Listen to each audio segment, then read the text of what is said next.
Good morning, everyone. My name is John Quincy. I'm the chair of the Ways and Means Committee, and this is the second of our department budget hearings schedule that runs through October. Today we'll be covering the Community Planning and Economic Development Department and the mayor's recommended budget for that department, as well as the mayor's office and Regulatory Services Department, all significant components to the City of Minneapolis enterprise. So we're going to be beginning with CPED's budget presentation, and we're going to make a slight adjustment in the schedule that we'll be having the mayor's office at 11, scheduled at 11, depending on when CPED is able to finish, but we wanted to squeeze that in before the Regulatory Services Department to accommodate a couple of council member requests for some schedules conflicts. So we'll be able to do that easily. And I'm joined today by committee members Andrew Johnson and Lene Palomasano. I'm sure we will be joined by others during the course of the morning. There's no quorum required for this presentation, so we'll be able to begin and take action. And of course, in addition to the committee members, we're also joined this morning by Councilmember Lisa Bender, as well as Councilmember Lisa Goodman as the chair of the Community Development Regulatory Services Committees.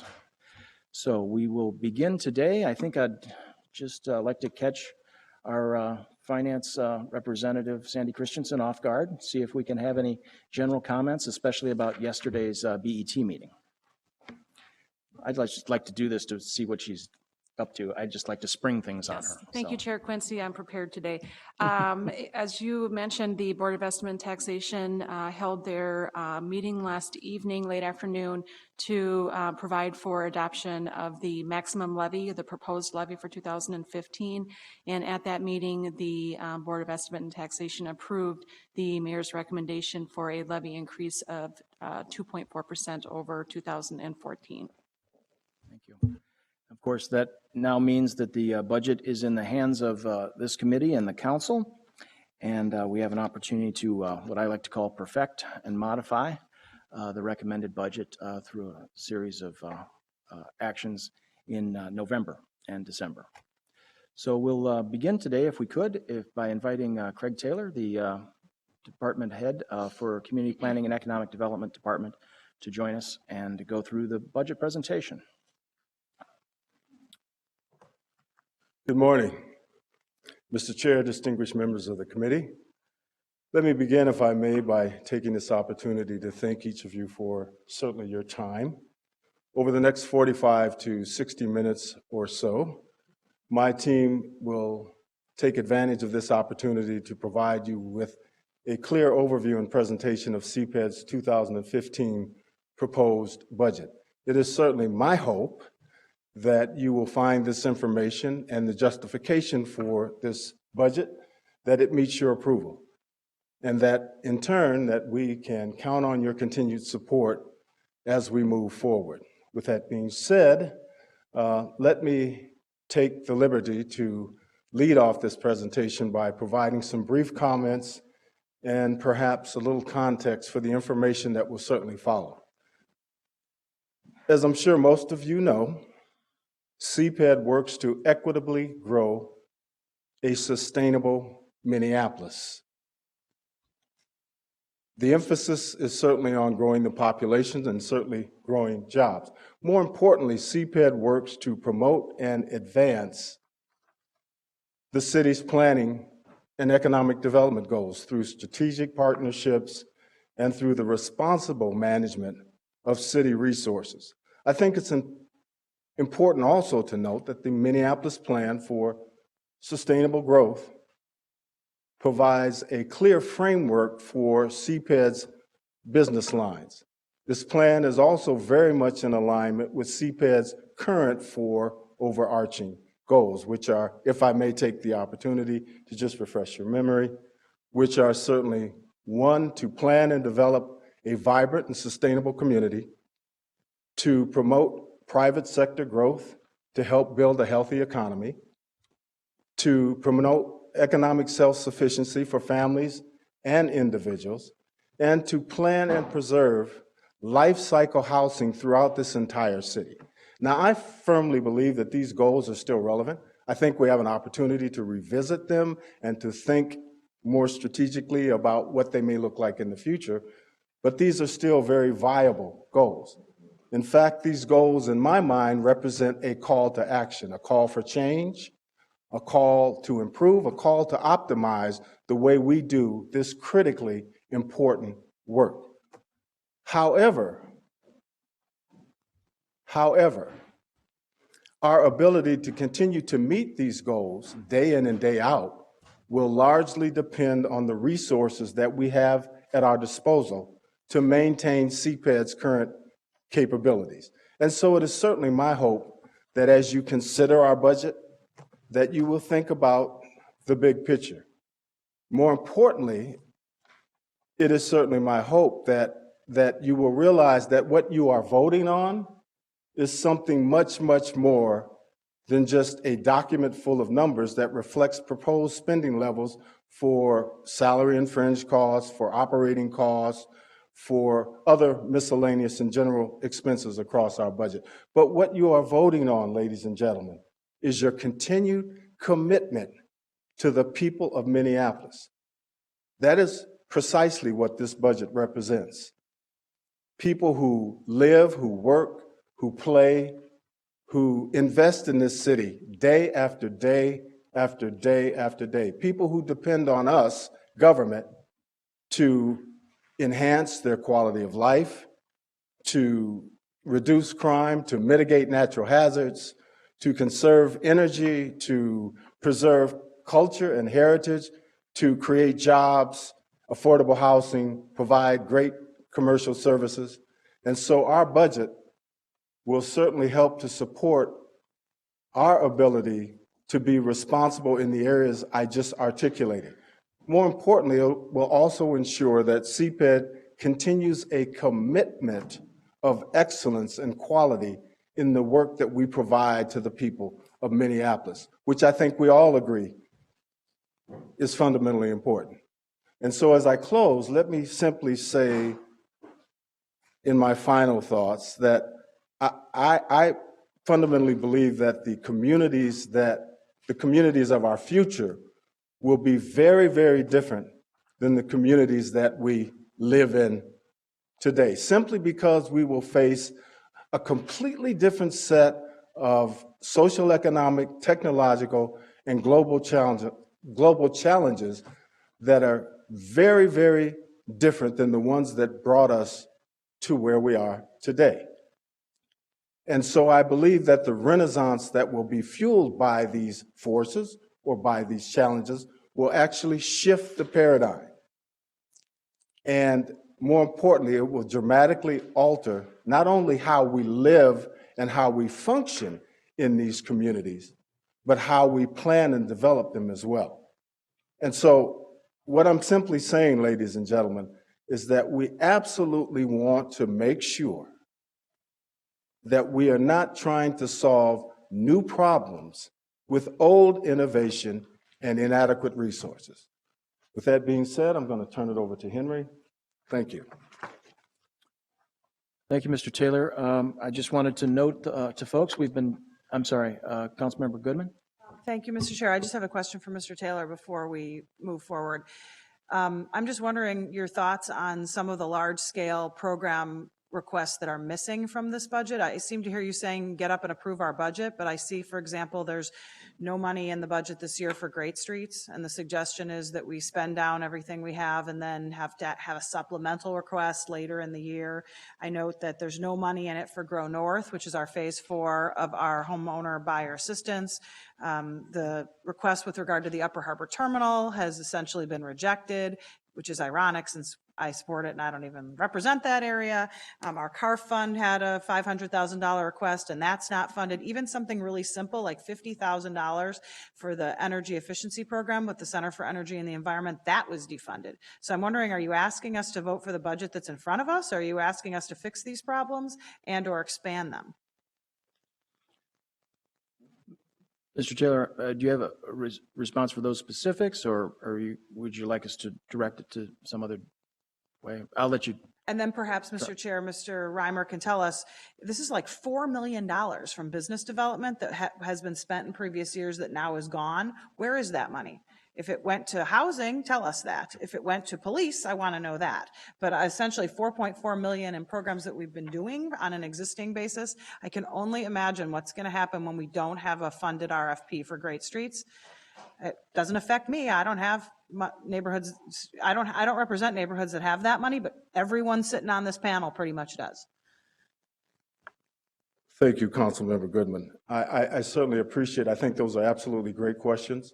Unfortunately, I've only been here about 11 days now, and I don't have the history with a lot of the information in the budget. My distinguished team members, I would like to certainly call them to kind of address some of your questions. The information and the data that is certainly contained in this document, perhaps they can provide a little bit more detail and background specific to your question. Mr. Reimer? before we get into the specifics, Mr. Reimer, please join at the podium. I just wanted to note that we've been joined by Councilmember Jacob Fry. Anybody else that's new to the panel. And also remind folks we are using speaker management should you elect to use that or flag get my attention. And the budget book itself refers to pages F142 through 155, if that helps the folks viewing at home or the panel members. So Mr. Reimer, if you could, in broad strokes, address perhaps part of council members Goodman's questions, and then we can get into specifics that may address them in deeper form. Mr. Chair, Councilmember Goodman, members of the committee, I'm Henry Reimer. I'm the Director of Operations and Innovation for CPED. With respect to the non-general fund cuts that are showing up in CPED's budget, we've been asked to look at spending down our fund balances and looking at rollover strategies to maintain current service levels in the face of the what we calculate is about $6.2 million in non-general fund reductions. So the we have been informed by finance that the proposed budget is intended to maintain current service levels in those other areas. We do intend to address some of the specific concerns we have with some programs. We'll do that primarily with Kathy Pulaski as she's articulating her program. And then I'm going to follow up and touch on some of the considerations that we will be moving forward with when I address the department-wide budgetary slides towards the end. That'd be the budget expenditure highlights slide. So we'll be addressing that there as well as in Kathy's portion of the presentation. Mr. Chair, Mr. Reimer, I'm interested to hear more. Obviously, I know more about this as being the chair of the committee, but I just want to remind us that begging for money in a rollover is a terrible idea. And we do not want to have a situation where neighborhood business associations are calling us saying there is no RFP or the RFP is conditional on begging to get the money somewhere later in the process. I've never seen a program like this as important to commercial corridors and neighborhoods. This isn't money that goes downtown. This is money that goes to commercial corridors out in neighborhoods that they have to compete with the likes of these Ryan deals and East Downtown and police body cameras. I mean, I thought our priority was to fund the Upper Harbor Terminal. I thought that was a big priority of the city. There was a request in for it. Like I said, I have no skin in that game. To have almost no money in there to do anything with that means it'll just be sitting vacant leased for yet another year. So I'm perplexed by these very large cuts to CPED at the same time that everyone's in my office saying, what more can we do? Thank you. We've been joined also by Council President Johnson, and I'd just like to invite Vice President Glidden to make her question or comment. Right. So anyway, sometimes you start going down a road and it opens all sorts of questions. But I will say I'll be interested. So I don't know where in your presentation or if we're going to get more into actual discussion of this after you present sort of what's on the page. But if this was a recommendation from finance about using rollover, then I'll probably want to hear from them too, because I don't understand how these programs actually even fit into our rollover policies. So we have policies that govern rollover. You don't just get to ask for anything you want and say that's a rollover request. We have actual policies that very carefully govern what's qualifying or not qualifying for rollover. And so anyway, regardless of also it doesn't give any certainty or surety to kind of how you're able to make that request is sort of an additional item. And then just understanding a little bit more in the big picture about your sources, your historical sources of revenue and what has changed. I think I want to see that picture too, just understanding these large programmatic changes. And then I'll say finally, I don't know what you're planning to do with presenting to us on the schedules. What is it, Schedule 4, Schedule 6? But I hope that ends up being part of what we're going to hear about. Mr. Chair, Councilmember Glidden, your point regarding rollovers is definitely something that we need to take a close look at, because we are counting on rollover to maintain current service levels in, for example, our Great Streets program. If Well, you there's no don't get to use rollover, and Ms. Christensen maybe can correct me, but for an existing ongoing program. That's like one of the underlying descriptions of rollover, is that it's a unique sort of one-time program that you need to have the rollover to be able to finish. And I'm sort of given, not the technical language, but that's, you don't get to use rollover for an ongoing planned program. So I don't even understand how we're talking about rollover in the same breath that we're talking about an ongoing program like Great Streets.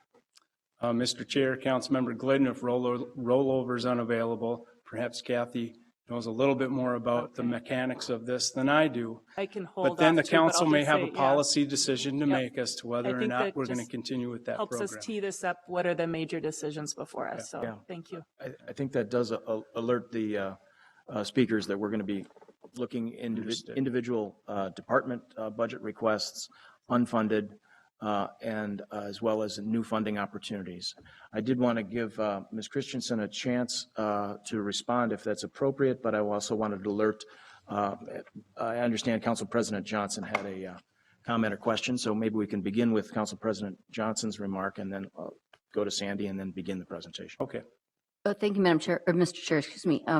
And I thank you too. The other thing that I'm looking at in the PowerPoint about housing, I mean, I've had people call me, and so I want clarity. I need to understand what housing dollars are there, and I'm not talking about the Affordable Housing Trust Fund. I'm talking about other programs that we use. I've heard, again, you hear all this stuff, that Green Homes North is not funded.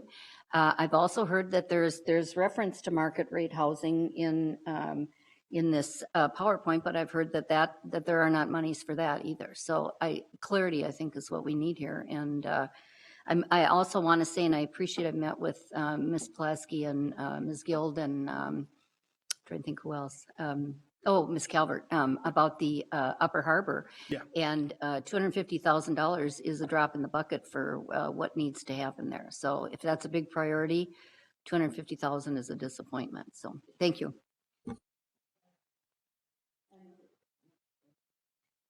Mr. Chair, Please. members of the committee, perhaps our plan as part of the process, and certainly providing an overview of the budget involves the rest of the team members.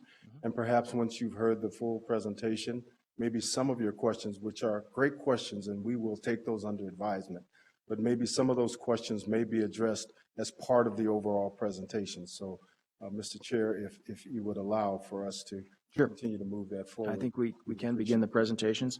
Ms. Christensen, did you have an overall comment on rollover policy that we might want to talk about in advance of the individual department? Chair Quincy and members of the committee, the rollover policy is articulated in the financial policies within the budget book that was provided to you. With that, however, because of the definition of many of CPED's programs as capital, they have been automatically rolled over, similar to the rollovers associated with capital projects and public works. So as far as there being a level of uncertainty as is normally associated with general fund type of rollovers, items that are funded through specific revenue sources have typically been an automatic rollover. The community planning and economic development rollover process has not been brought forward to the committee. To my knowledge, at least while I've been here, it's been an administrative function, and I'm not aware of any items that have been denied the opportunity to be rolled over, but it's certainly my experience with the rollover process is limited to my tenure here. Thanks, and thanks for that clarification, Ms. Christensen. We probably might want a little bit more information on that, and I will say, so maybe that deals with kind of what will happen to programs in the immediate term, but it doesn't talk about kind of taking a program out of sort of what's the ongoing programmatic offerings, and then it's into this whole separate kind of one-time process of requesting rollover. So again, I appreciate that clarification. We'll probably want some more information on that as well, but it doesn't, for us in thinking about kind of the policy implications of this budget, address sort of what's the ongoing nature of programs we value. So, okay. Yeah, thank you. Councilmember Goodman, please. Thank you, Mr. Chair. This sounds unusually like the situation with the Affordable Housing Trust Fund. When we allocate the money, it's spent. It doesn't matter if they haven't accessed it because they haven't closed. We allocate the money, it's spent. This is like saying, well, but it's not spent, so therefore it's still theirs to use that money.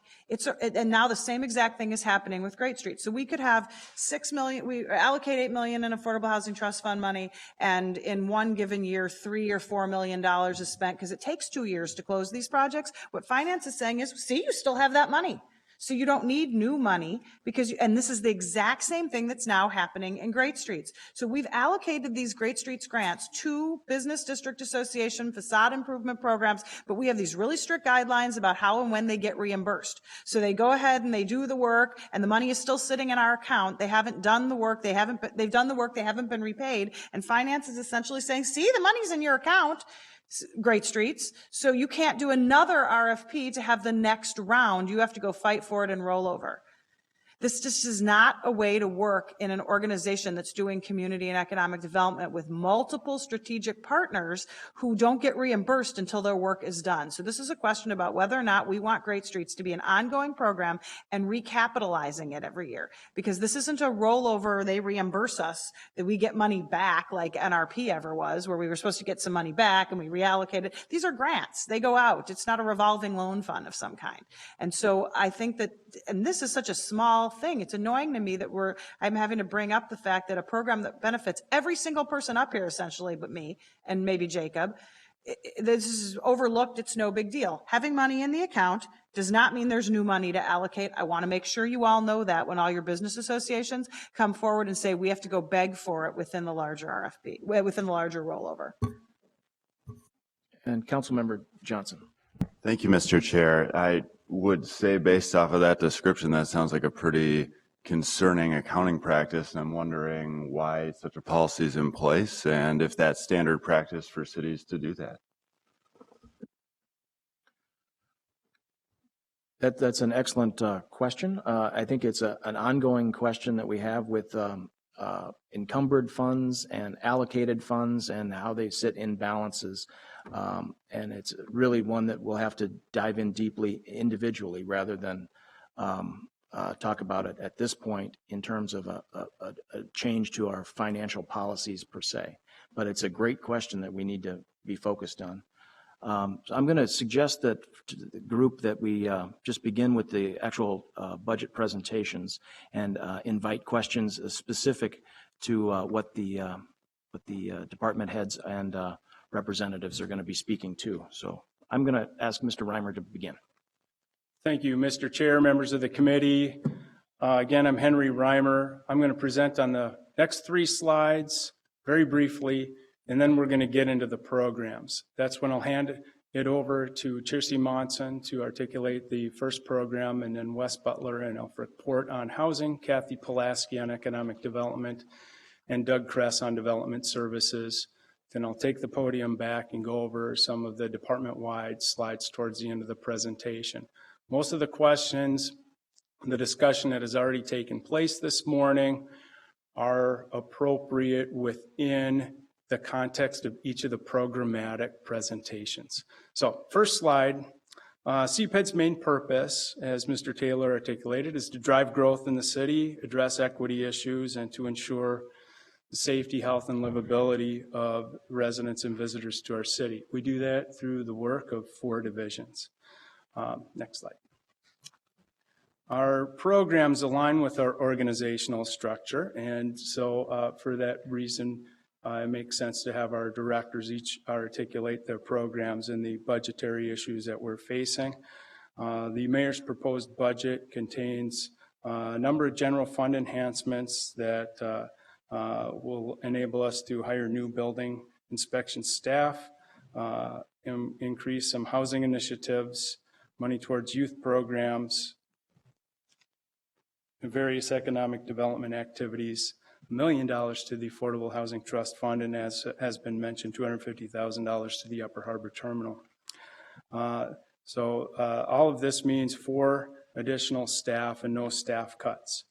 There are some non-general fund reductions, and we'll cover how we are looking at those in terms of our efforts to maintain current service levels given those funding levels.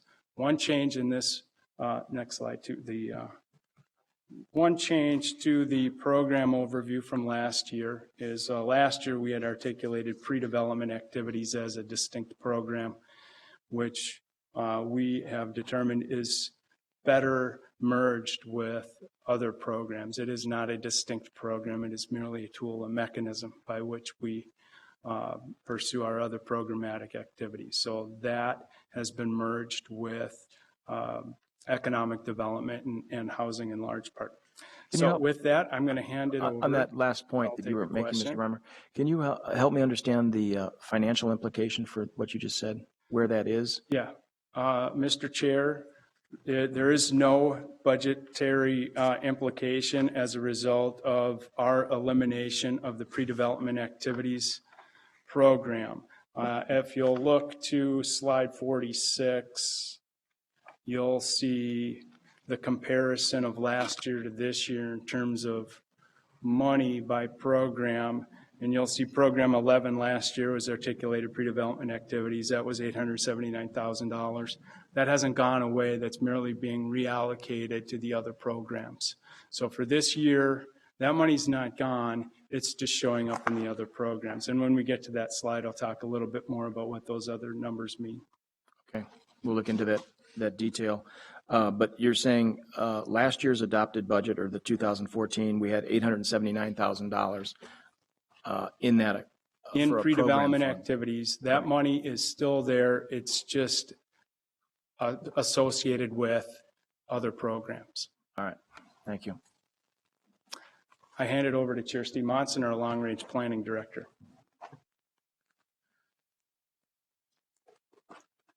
Thanks, Henry. Chair Quincy, council members, thank you. I'm Chiersey Monson, the director of long-range planning. I'm here to tell you about long-range planning budget.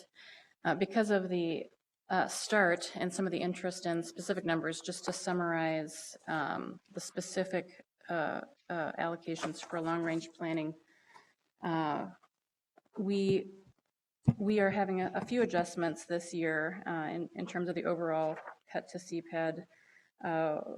One significant one is the lack of funding for art in public places, which is a substantial cut, a break in the chain of many years of commitment to that program. As well, we're losing a substantial amount of our long-range planning contract fund. We had an additional request for... I wonder if you could either Yes. speak up or adjust the microphone a Oh, little bit. sorry. I'm having difficulty hearing you. Yes, I apologize. Yeah. Is that better? Yeah, when you're speaking down, I think to the, Yeah, I'm speaking to the paper. Sorry. So those were adjustments. The second adjustment was not being funded for $426,000 that was asked of the development fund, basically matching our budget from last year. So we asked for a match, basically, a dollar-to-dollar match from last year. So that piece of it was not granted. I would refer back to the comments earlier on that, just about that money is programmed. It is still in the account. That money is programmed, and so we're going to be doing some prioritization in the coming year to address what we can and can't do in terms of consulting related to the comp plan and some of the DNR rules that are coming up. And just overall, I would call attention to the CPED allocation compared to other charter departments. We are seeing a drop of 5.2% or $4.1 million in CPED.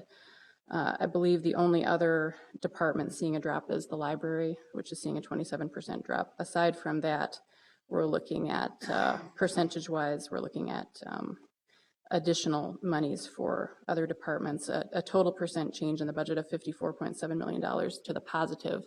However, CPED is losing about $4 million. So to my presentation, that actually was not part of my presentation, but I thought I would clarify it based on the questions that were being asked. To my presentation, so we're the front end of the planning process.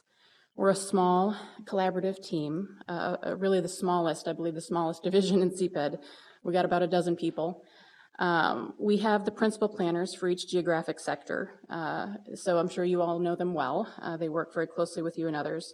And each of those planners has substantial expertise, not only in their geographic sector as planners, but in intergovernmental planning, in transportation planning, TOD planning, preservation. Two of our planners were honored this year, recognized for their work in preservation. We have urban designers who operate citywide and bring substantial expertise in physical planning, transportation, and right-of-way design issues. We have one dedicated research staff person who has served with commitment in his provision of maps and data upon request, but his work plan is really beyond his capacity. And one of the handouts that you have before you is related to our research strategic plan, which we hope to implement in the coming years. We have one dedicated public art administrator who brings enormous technical and programmatic expertise and has really led on creative city engagement and community development over many years. We supplement this very small group, as I said, about a dozen people with temporary staff to meet our work plan goals. And this summer we had 5, which is almost half again the size of our permanent staff, including 2 sponsored research associates from the University of Minnesota, representing about $120,000 of free labor to the city. So we were happy for that. Of course, those terms will be coming to an end, so we are going to be looking at a capacity issue in long-range planning. We're getting a lot out of a little, and we hope we can continue to grow the division to really reach our potential in coming years. So back to my slide. We work a lot with different entities and groups. We do a lot of intergovernmental planning. So as you know, we lead the review and response for the regional plans, Thrive 2040. We're doing the same for all of the policy plans. Housing and transportation are already done.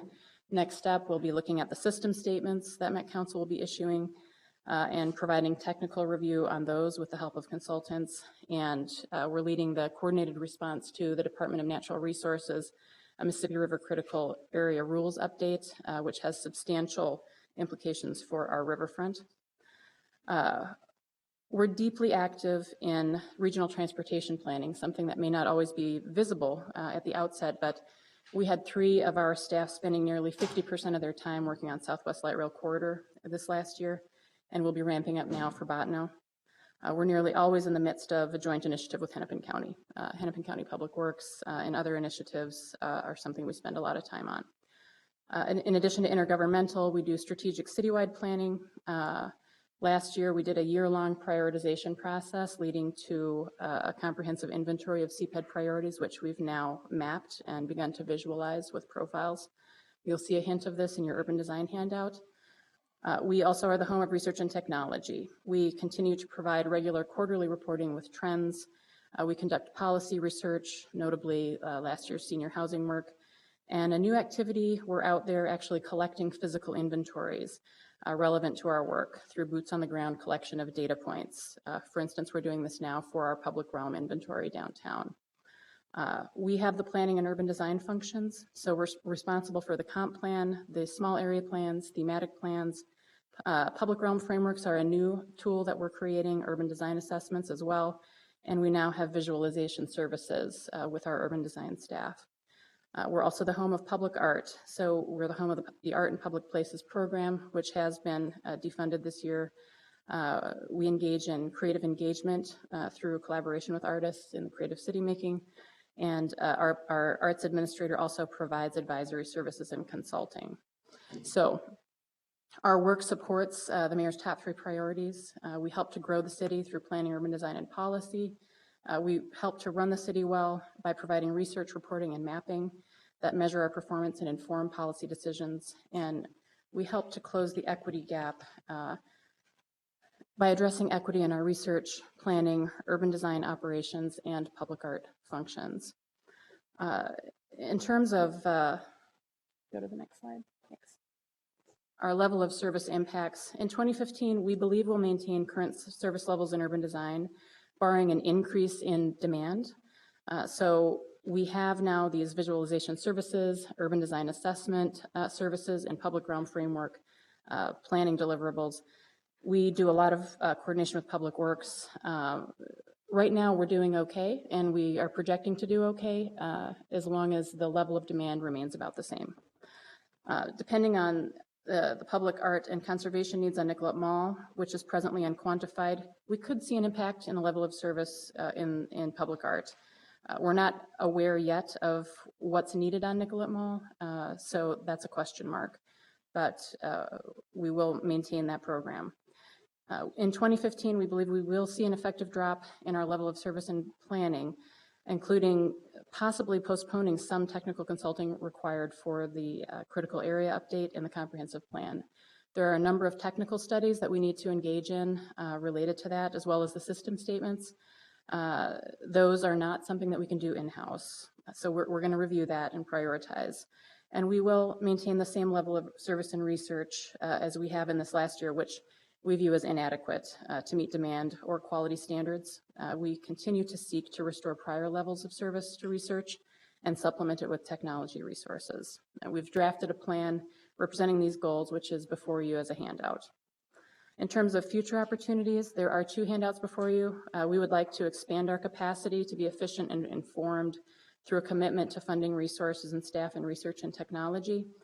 And secondly, we would like to continue our commitment to urban design as a natural platform for collaboration. This tool has allowed us to work much more proactively with Public Works. The Parklet program is a great example of that. We're doing a lot of livability work with them on 29th Street and all around the city. We think that that is an important new horizon for the city.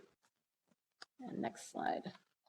So these diagrams, I mean, we're really kind of looking at the big picture. So you can see, you know, population growth, tax base, the resident survey results. Have we gotten better? Have we gotten worse? What are our biggest challenges? These are the sorts of questions that we ask in long-range planning. A lot of what we do, you can't measure in terms of quantifiable data. How many small area plans did we adopt? You know, that's not kind of what's at issue for us. It's really more about these big picture questions. Do we have a livable city? Do we have a strong relationship with, for instance, our transportation interests that's going to reflect our values as a city? So these are the kinds of things that I could add a lot more metrics to this page, but we'll leave it at that. And next. We see ourselves linking to every goal and value in the city. You know, all of these are something that we're working on. We're a small staff, but obviously we need to think about the big picture and we need to think ahead. So we believe we're tapping into any of these, and I'm open for questions if you have them. Thank you. Begin with Council Vice President Glidden, and followed by Councilmember Bender. Yes. Thanks, Mr. Chair. So I wanted to, I guess I have some big picture questions and then some that were more about the cuts that you articulated so I can understand those better. But just kind of the big picture question is what happened here is the mayor's office said we're going to have this much less. I'm kind of looking at Mr. Reimer, and I don't know if that's fair or not fair, but just because you gave the overview presentation. But the mayor's office said, you know, you're going to get this much less for CPED, and then somehow within the department, you made some tough choices about how to allocate that. Or tell me, can I just get a little bit more about how the reductions were distributed? And I will tell you, I'm also looking, I'm sort of flipping back and forth at your helpful but long presentation here with the 2015 budget compared to 2014, and I see long-range planning went from a little over $3 million to about 2.4, and so anyway, just trying to understand the cuts distribution. Mr. Chair, Councilmember Glidden, the allocations among programs are the allocations that are recommended by the mayor's office. We've been told that we have flexibility to reallocate within the department. And, you know, as we do that, we know that that just means shifting cuts to a different program if we were to do that. The cuts are a result of the reduction to funding in arts and public places, as Ms. Monson articulated. We have been and Ms. Monson also had mentioned that, I believe with respect to that, that's programmed already, but there's a fund balance that we've been told to spend down in order to continue with the Arts and Public Places program. The other part of that cut is to professional services, and Ms. Monson addressed that as well. I think that's $426,000 or some number close to that CPED had reallocated in 2013 to long-range planning for that purpose of professional services. So that is a cut, that's a discontinuation of one-time money that was reallocated within the department in for 2014, in 2013 for 2014. Okay, and so just digging into that a little bit, what were the professional services that were anticipated to be provided that somehow was different and above what long-range planning already did? I'll be happy to defer that question to Ms. Monson. Yes. And just to be clear, in last year's budget, that $426,000 was considered part of LRP operations. However, just some of the budget crafting with Jeremy, we decided to leave it there rather than ask for that money in general fund. That was beyond me at the time. I had just arrived, but that was part of our planned money for this year. Now, it's true, it's still sitting in the account, and unfortunately, that is the case for a number of reasons. The money has been programmed, however, not all of the money has been encumbered. But what the money was planned for in the coming year was technical consulting related to the Met Council system statements. We had money set aside for housing research. We think there's a need for a comprehensive housing study related to physical inventory, including, typologies, age of stock, specific attention on senior housing inventory, and also equity in housing. Those were the three topics. We had money set aside there also for downtown studies. So downtown east specifically, and also the downtown public realm framework. As well, we had about $6,000 in professional development, supporting conference attendance for 2 people and training requests by individuals. So in other words, you're kind of looking at what are the needs, what's the work plan, and this was a way that you were sort of dividing that up with this chunk of dollars. Is that maybe one way to say it? It's very commingled. The general fund dollars and the development fund dollars are being used for the same things. They were just 2 separate asks, but yes. Okay. Well, All right, and then I need a couple more pieces on the art and public places. And I will say too, we have a lot of new members on our budget committee, and so I don't know if that's you or Ms. Christensen that wants to give us some history of how, what the funding has looked like over a significant number of years, and then what's the change that we're seeing here? Yes. Ms. Christensen, can you handle it? Chair Quincy, council members, just to articulate on the art and public places, the art and public places program is part of the city's CLIck program. It's funded by net debt bonds. In terms of there being dollars available, as per the bonding program, we don't have dollars available until the project is actually initiated, at which time we borrow money, we issue debt, which provides the funding for that particular program. To date, there have been no bonds issued because there hasn't been a project initiated. And with the accumulation of appropriation authority over the number of years, there's currently the ability to issue over $1 million in bonds for art and public places projects. The mayor's recommended budget includes a one-year hiatus and a recommendation of expanding the appropriation or the ability to issue bonds with a reinstatement in 2016. So over several years worth of recommendations, there's been authority of over $1 million authorized. None of it has been spent, and therefore no bonds have been issued to pay for any of the projects. So there is appropriation authority available. There's future appropriation available through the CLIck process. But in terms of there being a lack of dollars, there's not a lack of actual cash available. Okay, and then what's the historical percent, and how many years have we set aside in a percent for public art? I apologize, I'm at a loss as to the number of years. I know that it's been quite a few years that there's been a particular allocation, usually ranging in the amount of about $400,000 to $500,000. Right, but it's sort of set as a percent of the total. Correct. Budget, Correct. and I think Yes, it's been except for the year in which we had the accelerated infrastructure program that increased the overall amount of net debt bonds that were allocated for infrastructure. And what was that percent? I don't know that. I No, think it's 2%. that very well may be. Yeah, yeah. Correct. And so, okay, and so this is where you're kind of looking for a general fund. Is that one-time dollars? Or that's in the budget for the public art position now? The public art position is funded through general fund dollars. That was a shift of the department relying upon the capital fund. So the general fund dollars, proxy for property taxes, are now funding that position. Right, but my question was that shift to the general fund, is that general fund dollar allocation a one-time, since you talked about going back to this, the mayor has a hiatus approach to the public art program? Chair Quincy, Councilmember Glidden, that position in large part should have always been general funded. The net debt bond program is not intended to pay for people. So this is more a recommendation that has to do with how you approach the policy around this program.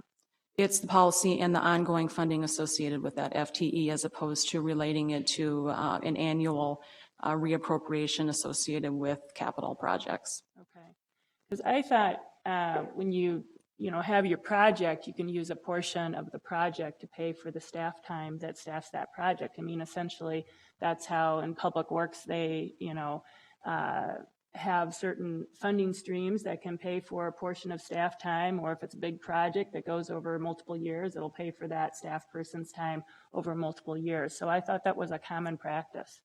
There are legal restrictions on the amount of time in which you can do what I'll call a look back as to the amount of pre-planning activity associated with the actual capital project.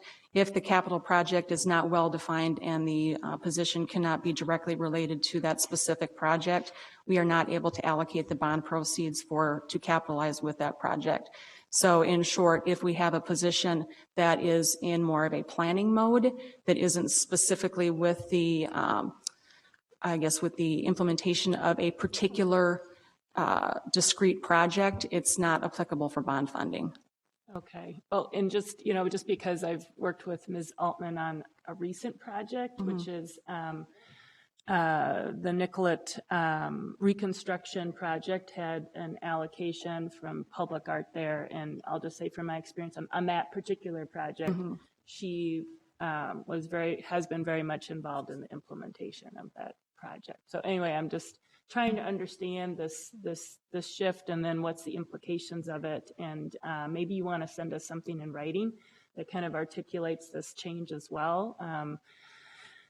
I know there's other folks in queue here, but I'll just maybe make a general comment here, maybe more specific to the long-range planning.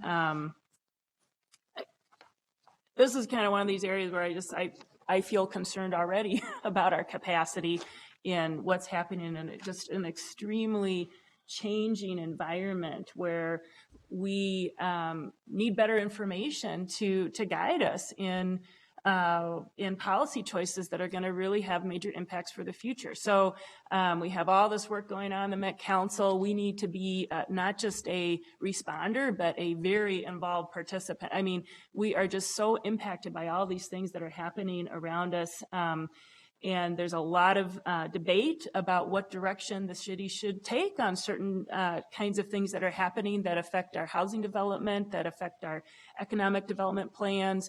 I was just at a meeting yesterday where there was some critique of, what's the city's involvement in setting a big picture vision in X area. It doesn't even matter what it was, but we are really looked to as that leader. And so I have grave concerns about our capacity, frankly, already. And I'm really concerned about the impact of these cuts and our ability to do what we need to do to be a leader in the region. I'll leave it at that. Thank you. Thank you. And thank you for that comment. I would share your concerns. And as I said, our temporary staff is nearly half again our permanent staff. And we need to maintain that in order to actually even do the work at hand. So I appreciate that observation. Yeah, I wouldn't go away yet, Ms. Munson. Okay, oh, sorry. I would keep that book out and flip to page whatever. Yes. We're going to continue our conversation with question from Councilmember Bender, who also chairs, of course, the Zoning and Planning Committee. Thank you, Mr. Chair. As you imagine, as in my role as zoning and planning chair, I share Councilmember Glidden's concerns. I have seen an enormous demand on CPED staff in my time here. I know that your staff is gearing up for the comprehensive plan update, and I wanted to understand, without going into minute detail of that timeline, how we are going to manage the huge task of updating our comprehensive plan while your staff is also dealing with all of the growth and change that we're seeing in our neighborhoods. Will it be the same sector planning staff that are continuing to do small area plans and the corridor planning and all of these other demands, as well as gearing up for the comprehensive plan? And then I just also wanted to note, and this maybe is a follow-up for Mr. Kress, we actually do a lot of policy planning outside of the long-range planning department. So we also have demands on our staff that are walking complicated development projects through our development review process, that are doing policy planning, that work closely, I think, with the long-range planning staff to do things like our accessory dwelling unit policy that we're working with on our affordable housing policy conversations, that are worked on the 1 to 4 policy changes. And so our city's long-range and policy planning functions are already spread among staff that have a lot of other different responsibilities as well. So I just wanted to note that. But really, my question is about the comprehensive plan update. What is expected to be done this year? And then how are we going to manage that on top of everything the long-range planning staff are doing? Absolutely. And so, yeah, we do have an enormous amount of work to do related to the comprehensive plan. And because we have 12 people, 5 of whom are principal planners, it does mean we need to prioritize. So, for instance, some of the more local work will fall to the side over the next few years in order to advance some of the regional and municipal planning initiatives. That's just a fact of staff time and resources available. We do depend heavily on our consulting budget in order to advance things in a timely fashion because there's only one Brian Schaefer, and he has a lot on his plate, and that's the case for all of our planners. I would say, additionally, the principal planners in particular have enormous burden on their time just staffing meetings relevant to their geography. So, Beth Elliott is attending all of the downtown council meetings and so on, neighborhood association meetings and so on. So these folks are very, very busy. They can only do so much. And, I have a hidden plan well, actually it's in this book for growing the division and growing that capacity. And, maybe over the next few years, we can think about doing that. The comp plan in particular, I have concerns, losing some of our consulting capacity while not growing our staff. We did have a request in for one additional staff person to support research, which would have a significant role in the comp planning. We did not get that additional person and we lost consulting dollars. So I'm frankly concerned. But as I said, we will prioritize. We may set some things aside for a year or two in order to meet our obligations because we are required to update that comp plan. And it's not only the comp plan, it's actually, there's also this DNR process that's underway. There are at least 2 studies we will have to undertake if those rules are adopted that would have to comply with and be a part of the comp plan. One is a conservation study in the corridor and one is a visual assessment study in the corridor. So there's a number of things that we will need to do just because we are required. Other things will be set aside according to the resources and capacity that we have. I hope that answers the question. Yeah, that's helpful. I mean, it sounds like given the lack of additional resources, that really we're all going to see a lot of drop in the ability of long-range planning staff to deal with the small area plan scale or corridor scale planning that maybe many of us are hearing need from our constituents about. Another question I have, I think we, on the positive side, have started to undertake what I think is a really important movement in our city to focus on urban design. And I just wanted to give you a chance to talk about why this is an important change and how we're doing long-range planning. From my perspective, I see it as a way to address really a lot of the concerns that come forward when people talk about growth and change, which is how is my community going to look and feel in the future? How, what is going to happen to the existing buildings? How are new buildings going to fit in? What are the streets and the public spaces going to look like? So that's my perspective, but I wanted to just give you a chance to sort of explain. I think it is a pretty big shift that happened just a couple of years ago. Yes, absolutely. It's a big shift. We think it's been a fantastic enhancement and platform for collaboration for the city. We did hire 2 urban designers, Lacey Shelby, who came to us from New York City. She's the former director of green infrastructure for New York City DOT, brings enormous knowledge and skill and intuition related to right-of-way and livability and sort of a pedestrian-friendly city with an engineering background. And the other is Peter Crandall, who came to us from actually was practicing as an architect and then worked for the university for some years and came to us from there. So we do have sort of a landscape architecture, engineering plus architecture skill set now who has advanced our ability to coordinate with public works, to think and about things visually, and also to tee up what we're thinking of as a new scope of services geared toward inviting the private sector to contribute to public interests. One tool that we've been working on is the urban design assessment, which really lays out really just values. It's not intended to be a policy document. It's intended to be an informational package that a neighborhood could, for instance, attach to a grant proposal, or a private business could look at and say, I can participate in enhancing that streetscape, which is important to us all. So these are, and it's of course a coordination document. So we might see, oh, Public Works has something in the capital plan 2 years out. It's right here, and we can respond to that in a timely fashion as a community. These tools are, from my point of view, critical. You do have a handout before you, which looks at some of what the urban designers are doing. This idea of enabling coordination goes right up to the citywide level, and I think on the back page of that handout, you'll see a visualization of what we identified as CPED priorities last year through a prioritization in the sector teams. So the urban design staff, I'm hoping to grow that over the years. I think that they have provided a great service. I hope you feel the same, and thanks for the opportunity to talk about it. Thank you, Mr. Anything else, Ms. Or Councilmember Bender? Just quickly, I've experienced that on the 29th Street project where urban design staff has been working hand in hand with Public Works to take advantage of an infrastructure opportunity to make the most of it for our taxpayers who will be paying for that infrastructure change, to make sure that it's also contributing to the neighborhood, and also to strategically look for ways that we can invite the private sector to invest in our public space. So I think this is the small amount of funding that we're putting into staff time has enormous potential future benefits in terms of strategically taking advantage of development opportunities in the city. So I'm very supportive of this work. Thank you, Ms. Munson.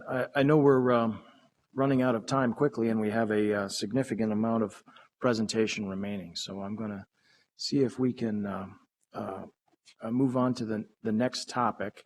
I'd like to offer a chance for, I'm sorry, Councilmember Goodman, did you want to make a comment?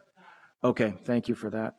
Mr. Carpenter, before we get into the next levels, I wondered if you could take a moment to respond, if you had some context on how things are going with what we've been talking about up here, between accounting practices to fund balances to carryover. Mr. Chair, members of the committee, I want to restate generally the mayor's intentions through this proposed budget. And the mayor's intentions generally fully fund current service, and we believe this budget does this, fully fund existing service levels, provide selected enhancements to programs, and utilize, in certain cases, as situations develop, existing fund balances and, more importantly, existing appropriation authorities. Looking in a narrow sense at year-over-year new budget appropriation is not the whole picture. So there is an ongoing set of appropriations that carry forward into different years. And that is a key piece of allowing creating the confidence that everything that needs to get done and has been getting done with enhancements will get done, and then allowing Mr. Taylor to get in sync with everything in this and provide a more deeper dive later. And we're happy to have whatever detailed level discussions we need to have in other forums, but I'm highly confident that all of the activities that we need to do, we will have appropriation authority for, and the budget provides that, although not always directly in a 2015 appropriation. Thank you. Councilmember Goodman. Thank you, Mr. Chair. Mr. Carpenter, perhaps I'm stupid and don't understand the budget at all. And I guess that's within the realm of possibility. But when we have funds that are encumbered or they've been promised to someone to build affordable housing or to do a facade improvement program, and it hasn't been spent, that's carried forward. And it seems to me that you guys are saying, well, there's money in your account to spend, therefore now go out and get new people to do things. And I just don't I don't understand that. And I guess maybe I don't have a good grasp of the budget, but if I'll use an example of the Affordable Housing Trust Fund. We've allocated $8 million, but only $2 million has been spent because none of the projects have closed. The other $6 million is encumbered. So carrying that forward and saying add 4 equals 10, to me does not mean there's 10 million in the trust fund. It means there's 4 million in the trust fund because the other 6 is already encumbered. What do I not understand? Councilmember Goodman, I don't disagree that this concept of commitments is at the heart of this challenge. Appropriation encumbrances is frankly a word that isn't particularly relevant in a budgetary sense. I'm happy to take this in a different sense. Commitments are valid. We have commitments. At the point in time we actually have to cash flow anything, we have plenty of resources available to do anything. We can make whatever commitments we need to do in the future. This is somewhat of a consequence of the shift to programmatic budgeting. So I understand that it's not clear and we are still in transitions from all of that, but and I'm happy to meet with you in whatever forum, whenever you want. I remain convinced that there is enough appropriation authority and will become enough appropriation authority to accomplish everything we want to do. The existing 2014 CPED budget, for example, once you accommodate all the carry forwards, including those that are encumbered or committed, I don't even know what the number is now. It's like $140 or $50 million.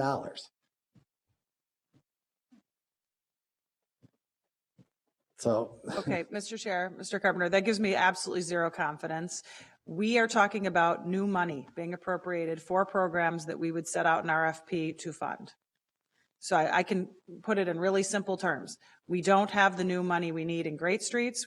Some of us don't believe there's enough money in the Affordable Housing Trust Fund. There's clearly not enough money going into the Upper Harbor Terminal. Even measly little $50,000 contracts for home energy improvement programs with CEE have been cut. So I guess I just don't see it the same way you do it. If everyone here wants to just trust there'll be money available, and then CPED will say, well, we can't do an RFP because we don't have any money available, let your constituents have that outcome.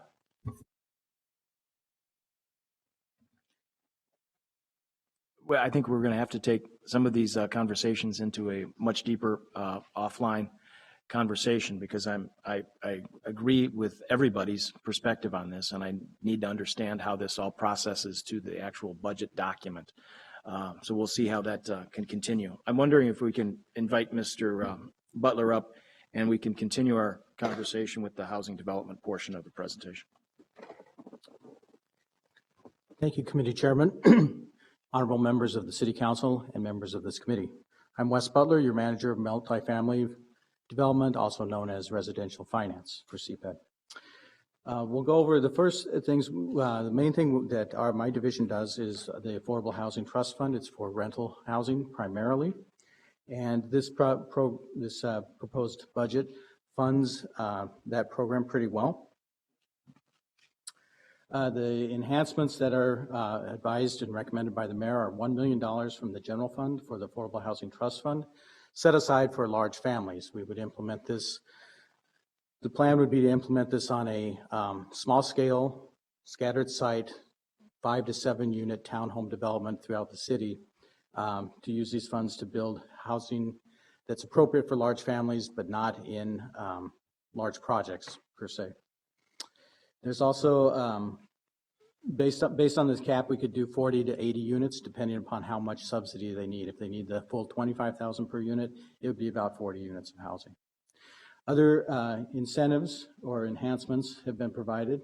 $150,000 for St. Stephen's contract for homeless initiative, and $50,000 to the office to end homelessness. Those are all the general fund enhancements. The justification, these are charts that show the amount of housing we have constructed over the last several years. As you can see, we're doing pretty well. The large number in 2012 would reflect the Riverside Plaza rehab, which was 1,303 units that were rehabbed. So that kind of skews the numbers, but we are still on track to do our production performance. And this program links to the goals and values of the city of Minneapolis in every category.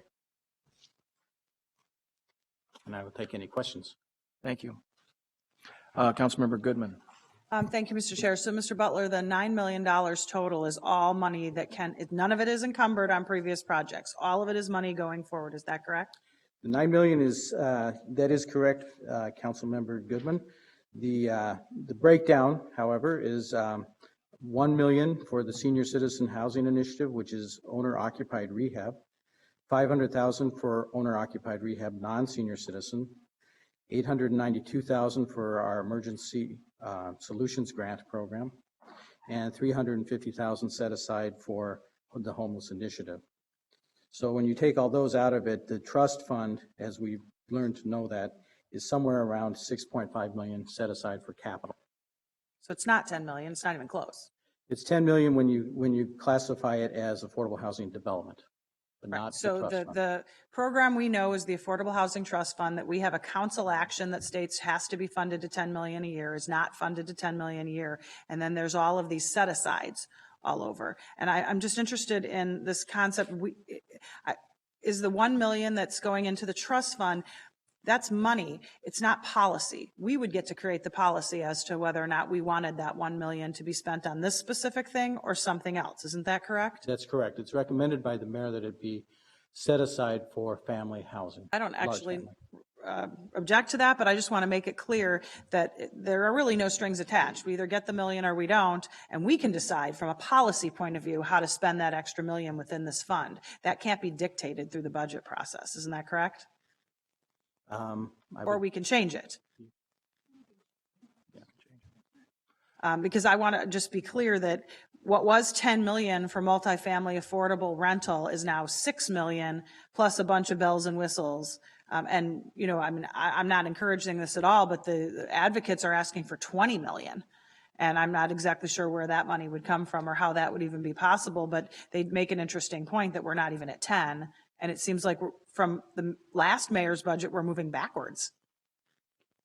If we consider the trust fund amount for capital, it would be less than last year. Yeah, so I think we need to be clear when we talk about the Affordable Housing Trust Fund, as we understand it for capital, that amount is 6.5 million. Everything else, as of right now, is kind of set aside from a policy point of view to not be part of that multifamily RFP, Right. but to be its own separate thing.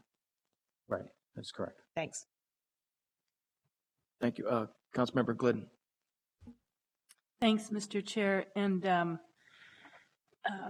Mr. Butler, I don't know if there's a place in here in the budget book where this already exists, but I'd be interested to see if someone could send us, sometimes you gotta like piece together where you find all the sources for what we call the Affordable Housing Trust Fund.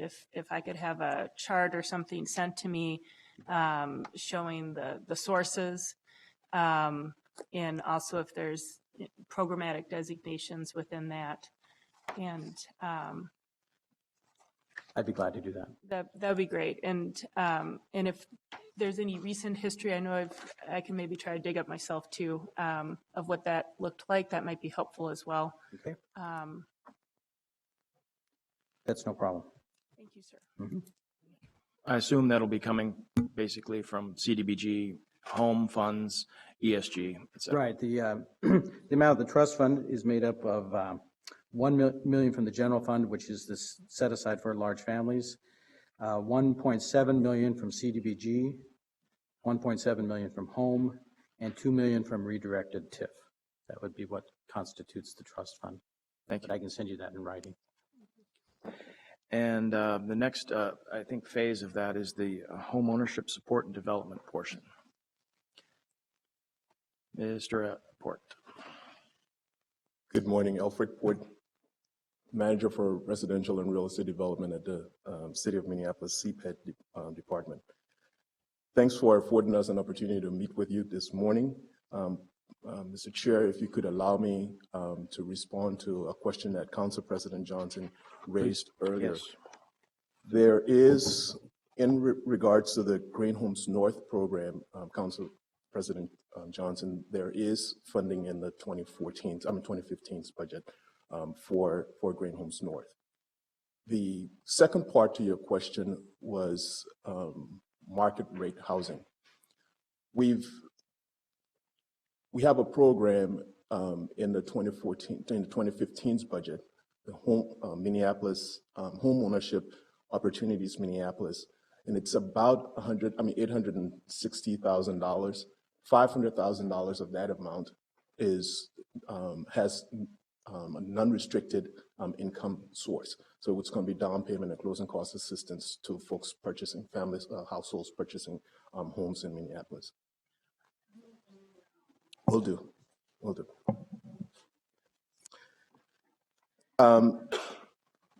My work unit comprises of 17 staffing members. There are, of the 17, three of the team members are 50% time. Two of them are shared with Wes's team, and another is on phased retirement. So she's on 50%. Everyone else is at working full time. As it relates to the program itself, the Home Ownership Support and Development, we have four it's a multifaceted approach. So it's a four-pronged approach. The first deals with assistance to new households and that's going to be purchasing homes in Minneapolis, providing them down payment and closing cost assistance. The second is to assist existing homeowners with rehab loans and prevention and counseling services. The third is to support and development of new housing on city-owned parcels, and that's the Green Homes North, and our ability to market to private developers outside of the Green Homes North program, where we do not provide financing, but we provide the available land. The fourth is stabilize neighborhoods through the removal of blighted properties within our neighborhoods. And I want to go through and stress this piece. It speaks to both the rehabilitation of blighted properties and the demolition of blighted properties. That program is encompassed under one umbrella. It's the vacant and voided program. Unlike in 2014, where we had significant program income, in 2015, we would see that there is a reduction in the program dollar amount by about $800,000.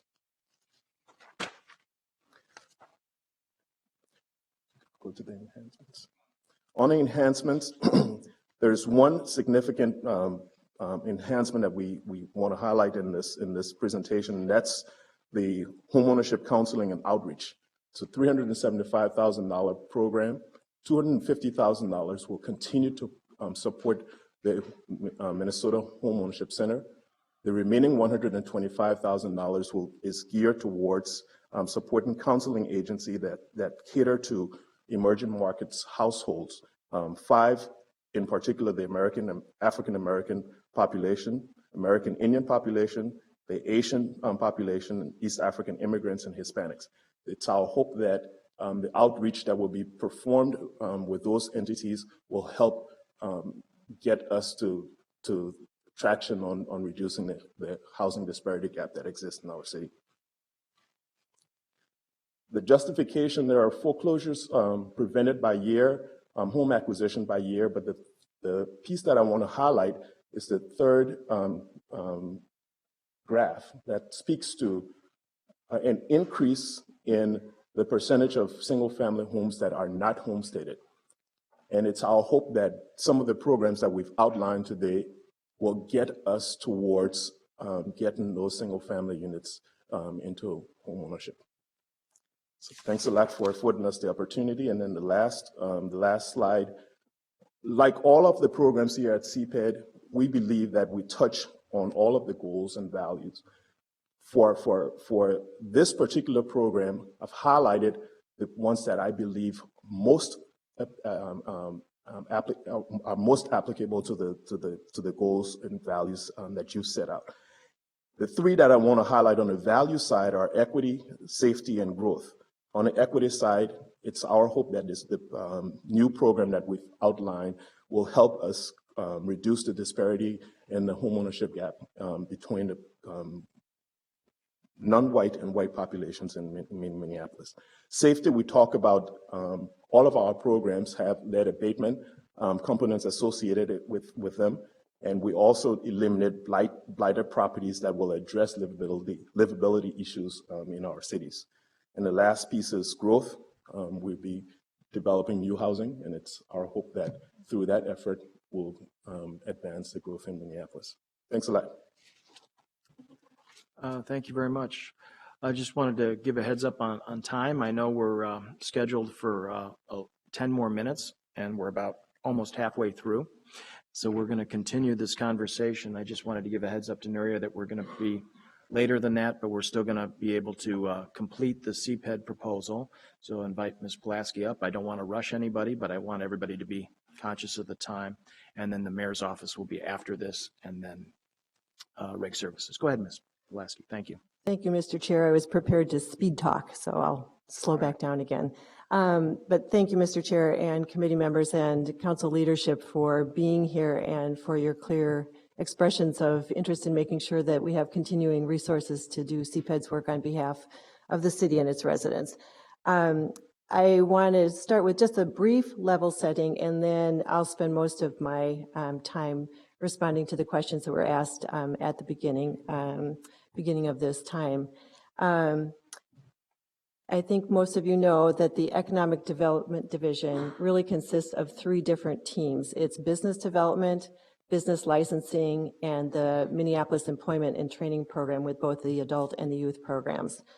I'd like to talk first about business development. As you know, business development works with our businesses and entrepreneurs throughout the city to start, stay, and grow in the city. This is really the city's primary means of growing jobs, growing the tax base, and growing the community vitality. This is the way we do it. The heart of our program is our national award-winning Great Streets program. I am asked regularly to speak to communities across the country and to national organizations about this program and how we partner with businesses, entrepreneurs, and nonprofits to turn around fragile neighborhood nodes and provide services and places of community gathering, as well as half the city jobs and probably 40% of our property tax base, sales tax to the city. So this is an important program. The way we've done it, and the routine answer is that we've provided this through flexible toolbox. Every neighborhood is unique. And every neighborhood has the ability to use a grassroots approach to figure out what's going to work in their community to build their neighborhood vitality. You can see on page 17 that we've just briefly outlined, and I won't go through them, the tools that we've developed that help address businesses large and small, new and growing. We've highlighted on this page one feature, Grow North. Grow North was a new program this past year funded by the council and developed with the support of several of you up on the dais. Thank you. We have closed our first Grow North deal. DC Group is a high-tech company located in North Minneapolis, and they were on the verge of leaving the city because the cost to rehab their building and expand it was far more than it would have been to just move out into a green pasture out in one of the outer suburbs. By working with our partners at the state and others, and through this Grow North program, we were able to help them stay in the city, retain 62 jobs, and add another 33. They're very committed to hiring, working with us in our employment training program to hire from the north side. They were also really excited about the opportunity that we really developed with the council and with this DC group to help their employees choose a home in North Minneapolis, provide a down payment system, and therefore strengthen the connection with the community. So the Grow North contains not only a forgivable loan for hiring people from the north side, which is one of our primary goals in this program, it also contains provision to allow down payment assistance for their employees to purchase a home in North Minneapolis. To get back to the budget question that was asked earlier, there is money in the budget for the capital for the forgivable loan portion of the program. We requested an additional $400 for this down payment assistance. There is some that could be rolled over from this year, but realize that this program has just gotten started. We've just closed our first deal, so clearly we haven't even had an opportunity yet to assist homeowners in selecting, purchasing, and closing a home in North Minneapolis.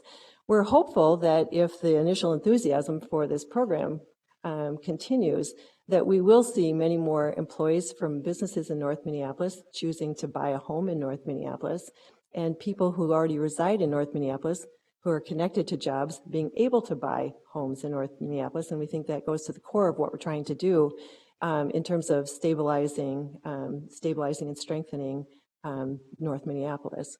So this is also an area that intersects well with our housing programs and is a way that we can work with our business community and work with the community itself to strengthen and solidify home ownership and strengthen the ties between commerce and residents. if you, yep, let's go with the, yeah, enhancements. With the mayor's recommended budget, we have, she is recommending a $100,000 increase to the Business Technical Assistance Program. This is a program that's about 3 years old now. It's seen great improvement over the last couple of years. On the prior page, I'll just tell you, the cost per job gained in Minneapolis has gone down from $2,750 to $545. We've just gotten a lot better at figuring out how to work with businesses and how to help them grow and which businesses have the potential to grow. The purpose of this additional amount of money would be to really fill in some specific knowledge gaps that our business consultants themselves have. So we have found that only one organization within the city has the specific ability to help businesses get DBE certified.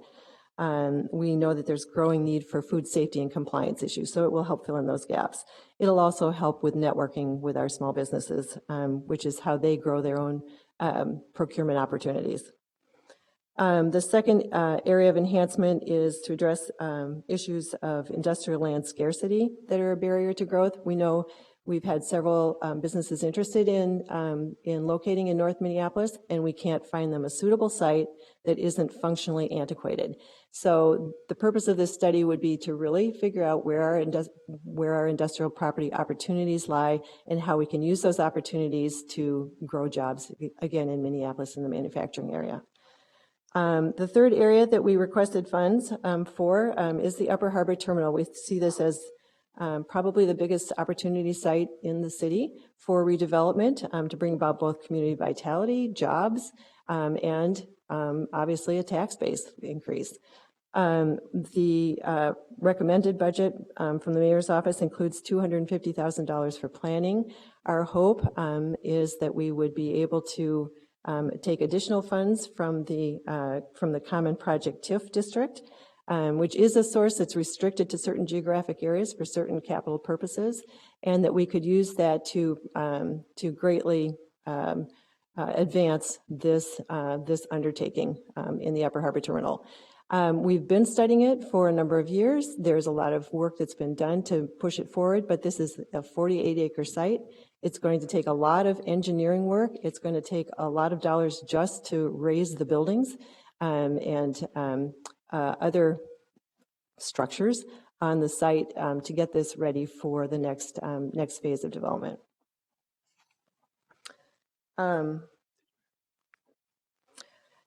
If I could interrupt you just one second, Ms. Plasky, and invite you to do some speed reading in a few moments, but Council President Johnson has a comment. Thank you, Mr. Chair. Ms. Pulaski, so I guess it goes back to, and I've talked to Mr. Carpenter about this, decision-making about the Common Project TIF. We've been asked, for information about what our plans are for revenues that are coming into the Common Project TIF that are larger than what had been anticipated and budgeted for. So would that be a decision then about those revenues, or would we do it one-off, or how would we make the decision about dipping into the Common Project TIF? It's an excellent question, Council President. I'm not sure I know the answer to that. I can tell you, factually speaking, that we've asked Finance more about the dollar amounts that are in that Common Project TIF and what the ongoing needs are for property management. And I know that with the largest uses of that Common Project TIF that we've had on an ongoing annual basis, we can cover those with about $1 million, and that is certainly there for at least the next 8 to 10 years to handle that and do the Upper Harbor Terminal in the way we've proposed.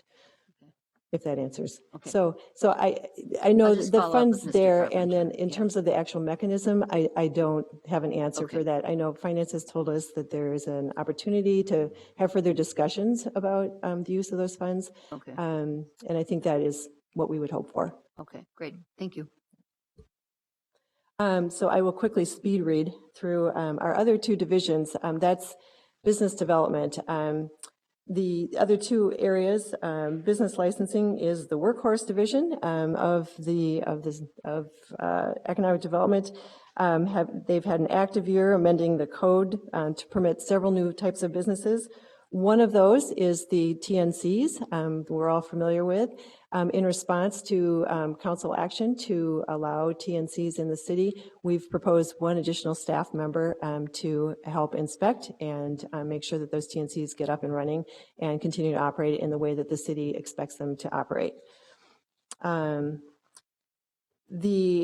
employment training program, we basically are continuing to enhance our programs to connect job seekers both to present and to anticipated employer demand. We all know that there's a coming employee shortage in the city and the region, and that a healthy economy requires that every adult and every youth be prepared to work in our workplace in the future.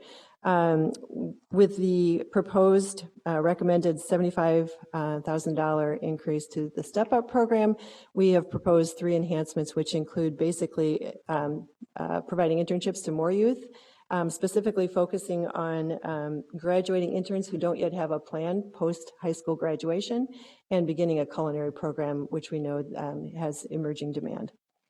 Are there any other questions about those two? Nope, we're ready to keep going. Great. Thank you. Thank you. I'll turn it over to my colleague, Doug. Mr. Kress, you're up. What's the, where are we at in this handout? What page are we talking about for you? 32. Thank you. Good morning, council members, Chair Quincy. I'm Doug Kress, as all of you know, Director of Development Services, and I'll be covering 3 of our areas today, the Land Use Preservation Design Zoning, as well as Customer Service Center and the Construction Code Services. Only one of these divisions are requesting and have been proposed for enhanced funding, which is Code Construction Services, to provide continuing support for the 2014 one-time allocations for 3 FTEs. I'll start with zoning, land use design, preservation, and zoning. In this, we manage, review, and enforce land use, zoning, preservation, and environment review applications, and we help facilitate sustainable growth. Staff also look at staffing and administer public processes, including 3 different committees, the City Planning Commission, Heritage Preservation, as well as Zoning Board of Adjustments. We guide ongoing regulatory reform affecting land use and development, including what Councilmember Bender was asking about earlier, where we work with our long-range planning to look at zoning text amendments and changes to our zoning code. We also perform administrative reviews and provide guidance on land use applications and permits through our Customer Service Center. This is some of the justifications within our area. I will note in 2014, because of some of the ordinance changes that have been amended, or the zoning code text amendments that have been adopted, we have been able to reduce some of our applications going to some of our boards and commission, making it streamlined and a little bit more efficient for our constituents to go through these processes. In 2014 thus far, we've only had 145 applications go to the Planning Commission, 63 to the Board of Adjustments, and 25 to Heritage Preservation.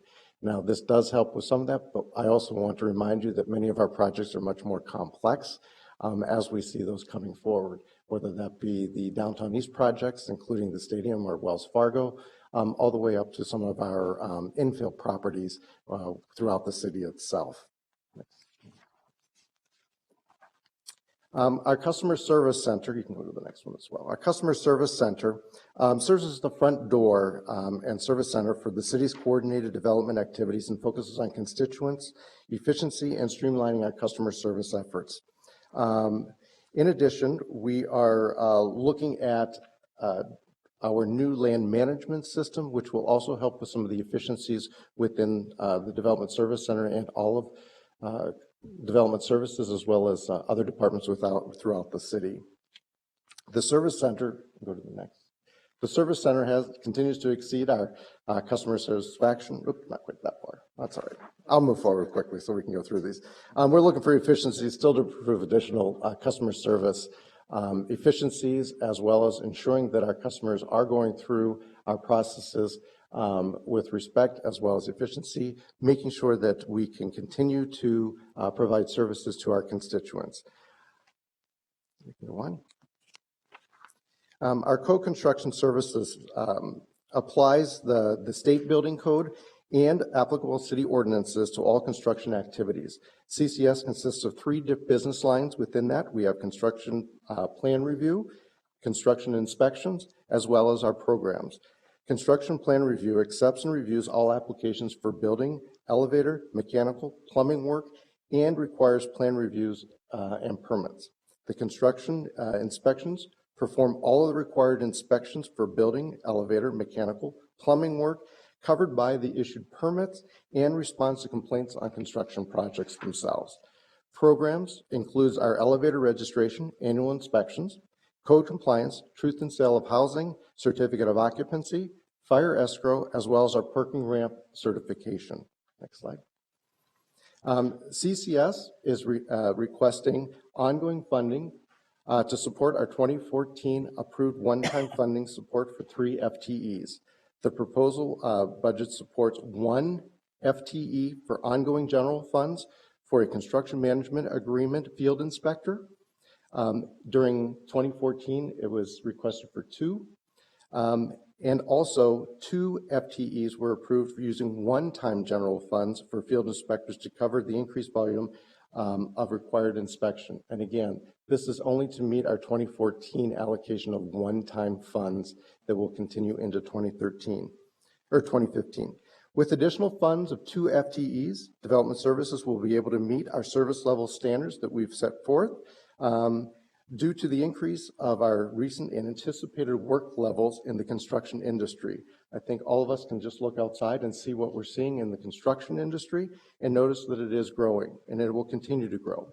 I will note that seeing this different types of constructions, and we are seeing all different types of constructions, some of these are a little bit more complex and challenging for us as we move forward. I also remind you that although we may only get our revenues in 1 year, usually we have a tail of 3 to 5 years of inspections beyond that because it takes that long to construct the building, and it will impact my staff to continue to do their work levels. We do anticipate these levels to continue for another year or a couple of years in hopes that the construction industry will continue to grow. The enhancements will contribute to our growing of our city's goals with construction activity and continue to generate additional jobs, reduce our unemployment, and view the city as an opportunity for additional businesses as businesses will spur other businesses.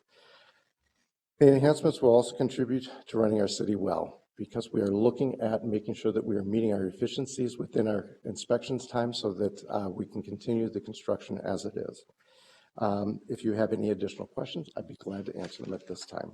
Sounds like a nice opportunity for a pause. I know we have Councilmember Palmisano, followed by Vice President Glidden. Thank you, Mr. Chair. Mr. Kress, can you help explain to me why the FTEs in your department are one-time funded instead of permanent positions? That was the allocation last year in the mayor's budget, and that is what's proposed again this year. We did ask for ongoing funding.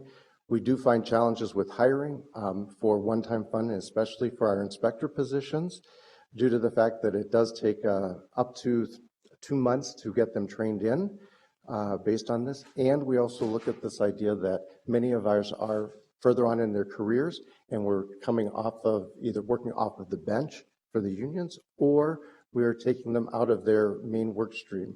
And with one-time funding, that does cause us some challenge for hiring to leave a good job into a questionable job does make some challenges. We do request for ongoing funding. Thank you. I just need to point out to my colleagues here that this is not my understanding of what was in the mayor's budget. This is a net zero increase in services that we'll get for inspection. We have so much construction going on, and Councilmember Frye, I think you would be especially concerned of how strapped we are with those inspections. To me, this is, I'd like to set a goal of making these permanent FTEs instead of one-time funded, and maybe Mr. Carpenter wants to comment on that, but to me, the cost of a mistake here is life safety. Like you mentioned, you have a lot of people that are nearing retirement, and I would think that we would want some of the best, most highly trained, stable people in this field. I've personally felt a lot of strife with this, and I think this should be very important. Who's inspecting all the new construction that's going on? How are we ensuring high quality?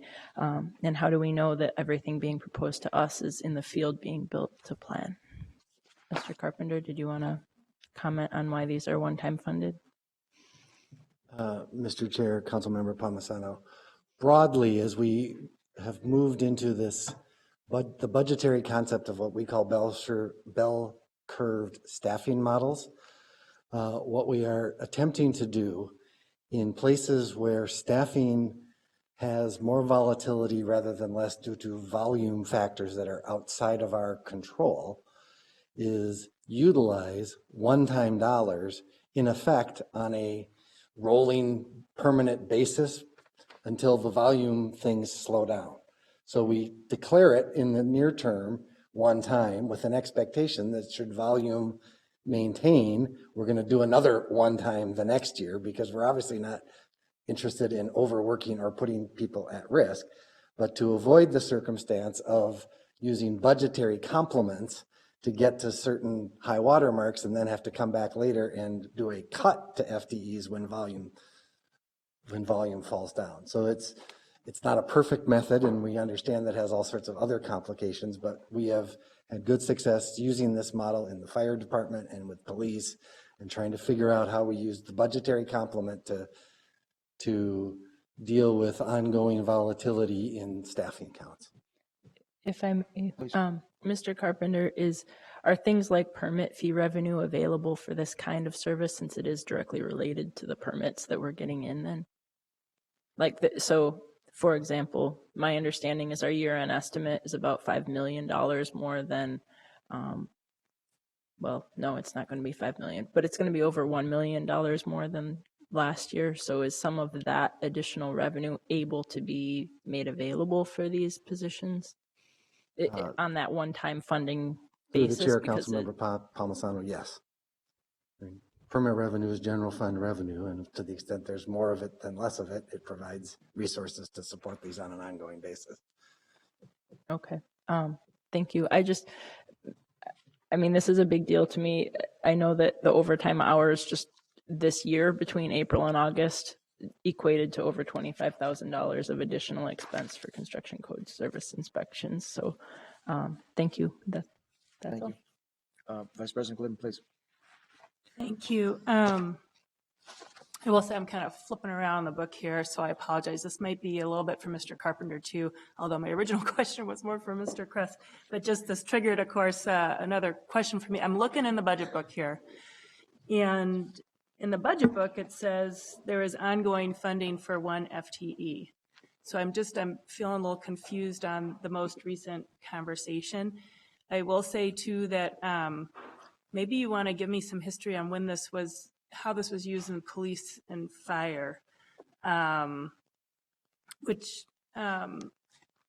I'm not sure how that compares to what's going on in Mr. Kress's division. I think sort of in a big picture look at this, departments are, as they should be, very hesitant to hire above their complement. And nobody wants, anyway, so they're not going to tell somebody you're hired permanently because, anyway, it presents a big challenge, I think, in how you present the job and all of that. And I'm trying to understand how you think this is working versus how the departments think this is working, because there's clearly a little bit of a mismatch. Mr. Chair, Councilmember Glidden, I'll ask Sandy to deal with the budget book question.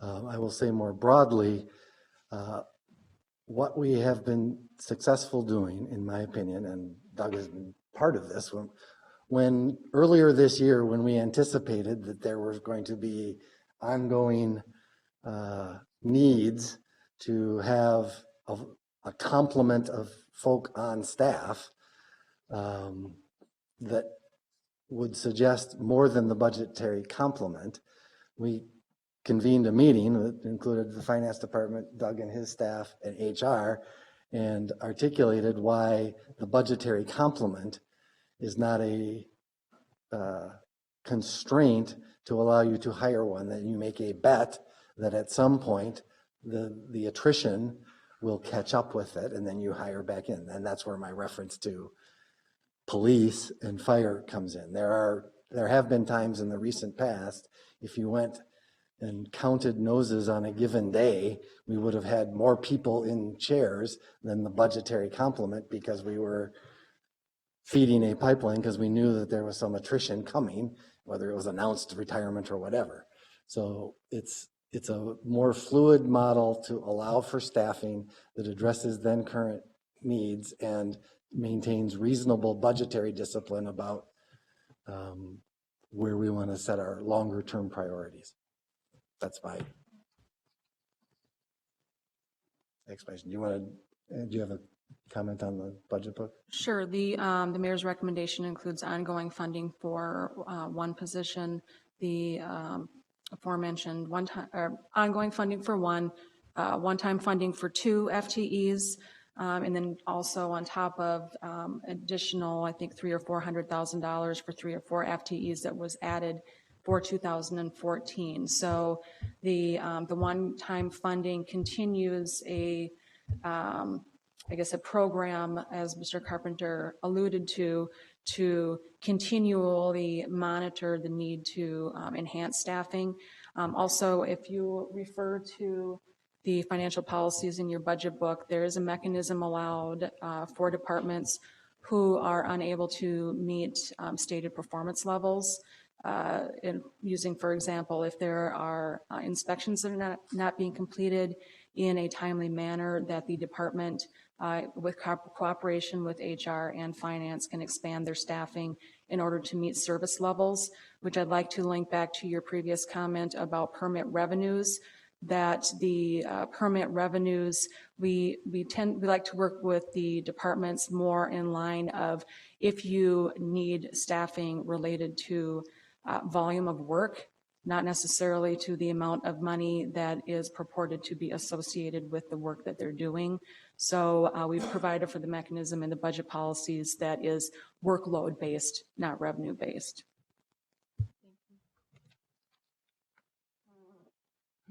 Okay, maybe I'll leave it at that, but I think this is another kind of topic I will just say I will want some more digging into. I heard you, but I'm not feeling entirely satisfied with my understanding of this, so. Thank you. Mr. Kress, do you have other things? I think we have a final question here from Councilmember Fry. Thank you, Mr. Chair. I'll try and make it brief. I share Councilmember Palmisano's sentiment regarding the construction and building inspectors. My staff recently counted up the emails that we had related to construction inspections and just general complaints about the building that was going on over the last 7 months. And if you count just Dinkytown, East Side, downtown, and part of North Loop, we're literally in the thousands. So thankfully, I'm not sending those emails. It's Heidi Ritchie, but she's sent out thousands of communications. And when we talk about growing the city, it's not like this construction in progress is going to stop. That's the goal. And I think, additional inspectors is going to be essential. And I guess I had just one brief question, which is, I guess the concern regarding adding inspectors was that at some point in the future we might have to lay them off. Has that ever happened before? Have we ever laid off inspectors? I don't know if it's to Mr. Kress or Mr. Carpenter. I don't. Chair Quincy, Councilmember Fry. The question really is about for laying off. We have not had to lay off any inspectors in recent years.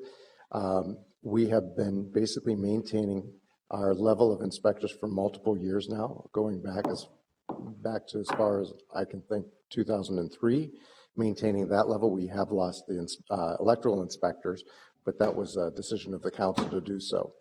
In looking at moving forward, we do look at, as Councilmember Palmisano stated, a lot of retirements that are coming up within our building inspectors as well, and we have looked at that and worked with finance and HR to have a discussion regarding our projections for retirement. If we were looking at the 3 to 5 year time period for the tail of many of the projects we have in front of us now, We will probably end up with a net zero if we were to add even up to 6 inspectors, because we have approximately 10 to 15 who are being prepared or preparing themselves for retirement. All the more necessary, I think it would be to add the inspectors then. I mean, we're not decreasing our residential population at all. We're dramatically increasing it. I think an increase for inspectors in line with that, that increase would be necessary. So thank you. Thank you. Thank you, Mr. I'll hand it back over to Henry. Right. We do anticipate the mayor's office budget proposal or department hearing being held as quickly as we can so we can keep things on schedule.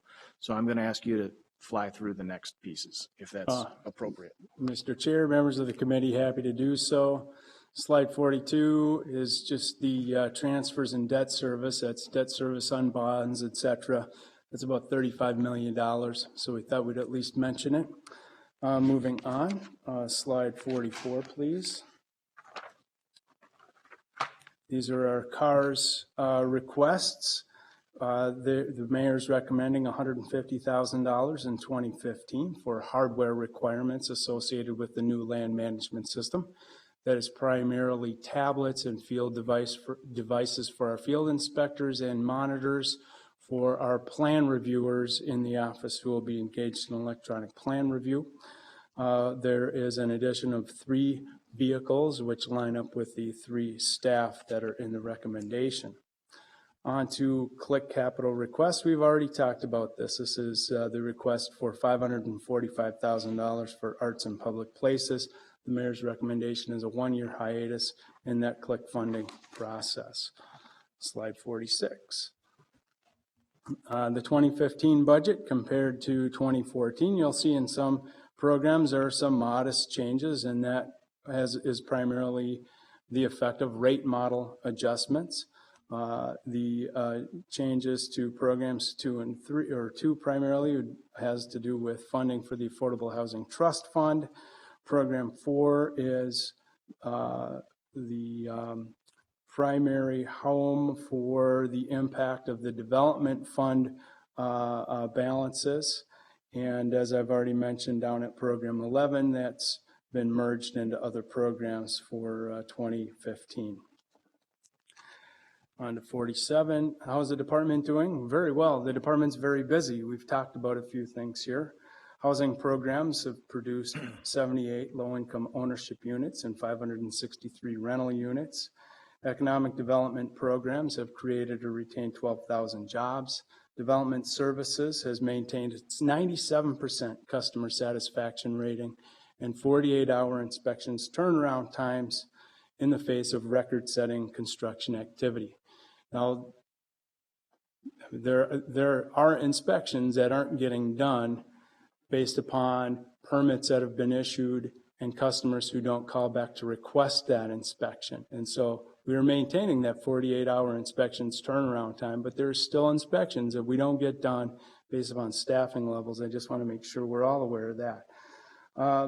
The work of this department is one of the reasons Minneapolis is ahead of the pack. We're a leader in the nation in terms of development activity. Should have slide 48, please. Expenditure budget highlights. This is our budget in a nutshell. We've talked about all of these things. We are looking at about $924,000 in additional ongoing general funding, $1.675 million in one-time funding for the enhancements that we've all talked about. $185,000 for the CARS funding I just talked about, and the $6.2 million reduction in non-general funding. We've talked about what we would do as a department to maintain service levels in the face of those non-general fund reductions, looking at rollovers and looking at spending down fund balances.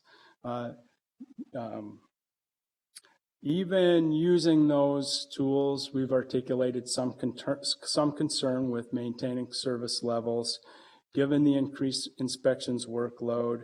Some of the programs that have been mentioned by council members, the Upper Harbor Terminal, Grow North, and Capital Acquisition Revolving Fund are things that we are going to need to look at a little bit more closely. Next slide, please. Slide 49, looking at the revenue budget highlights, we are projected to generate significant additional revenue in 2015, 2.6 million net. That excludes transfers. $2.2 million of that additional revenue is coming out of the unprecedented levels of development activities. And so we deem these revenue budget numbers achievable based upon the high level of construction activity that's going on in the city. We've also talked about the other side of that. That's bringing a lot of money in. That's bringing a lot of work in too. So I think that pretty much covers it. How about that? I did as Sounds quickly as I could. Any questions? Thank you very much, Mr. Reimer. I believe we do not have any questions on that portion. I think there's going to be some continuing conversations offline and as groups, but we'll figure out what's next here. I think we've lost Councilmember, Councilmember Johnson is back. I'm just trying to determine, I was just in communication here with the mayor's office, whether they'll be able to join us at this time or if we need to do. I think what it looks like is we have an additional request for a different time for the mayor's office to do that budget presentation. So I know Councilmember or Council President Johnson, you were interested in staying for that, but I know you had another commitment. So I think that's good to go. Thank you for that. And we're going to go right into the reg services if we can. Maria, thanks very much for that.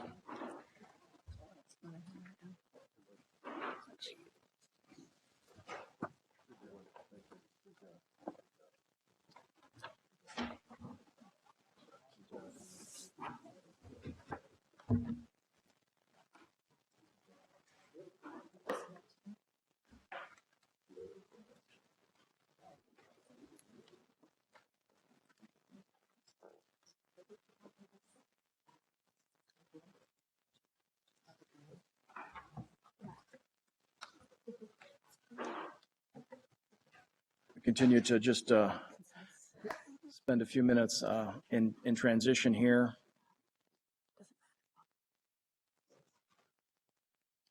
And play a little game, musical chairs, figure out who's doing what.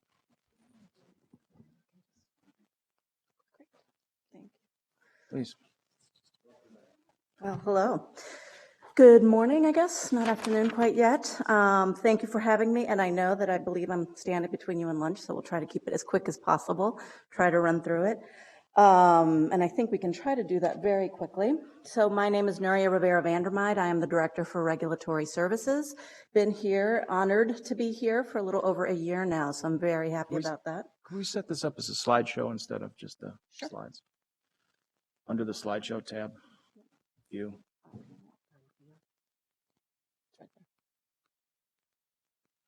There you go. Great.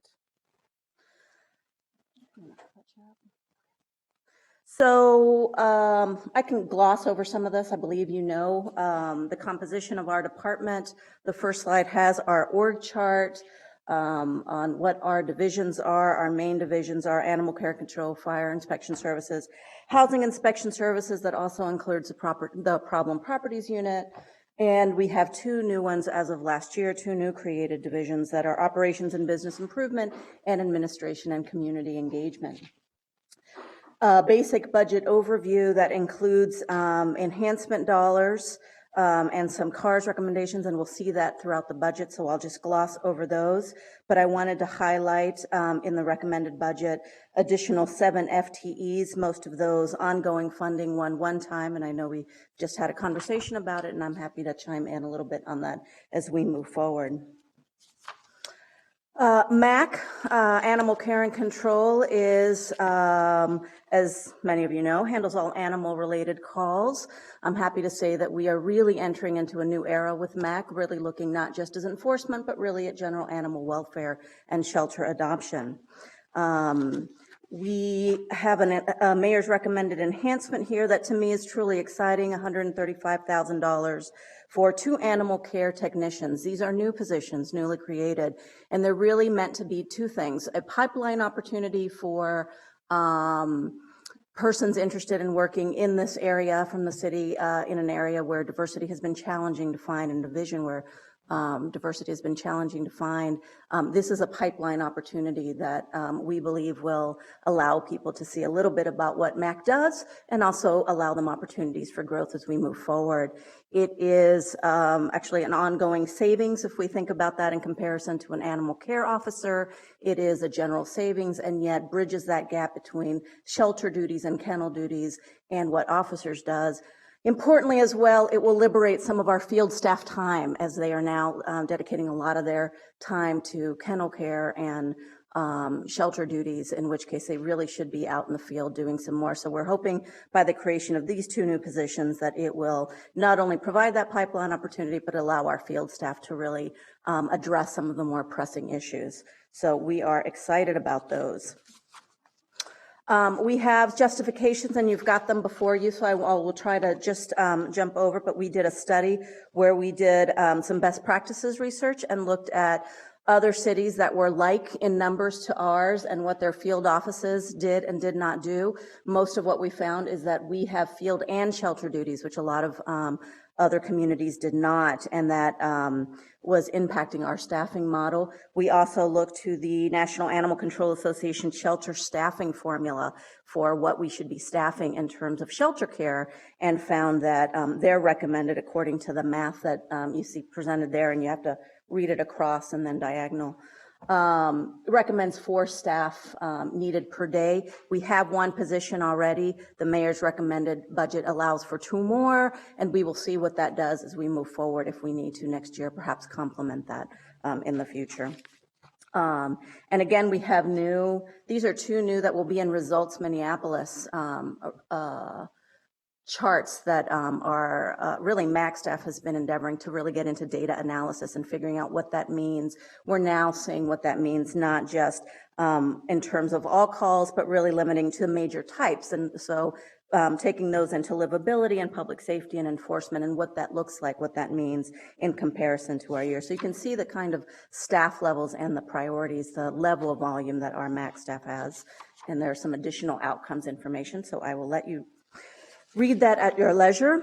Fire inspection services, as you know, has responsibility for not only doing commercial inspections, but also doing all fire code related inspections, and importantly doing housing maintenance code for units that are 4 units and higher. So for those high occupancy dwellings, really, and those have truly increased over the last years, and you'll see some slides that go to it.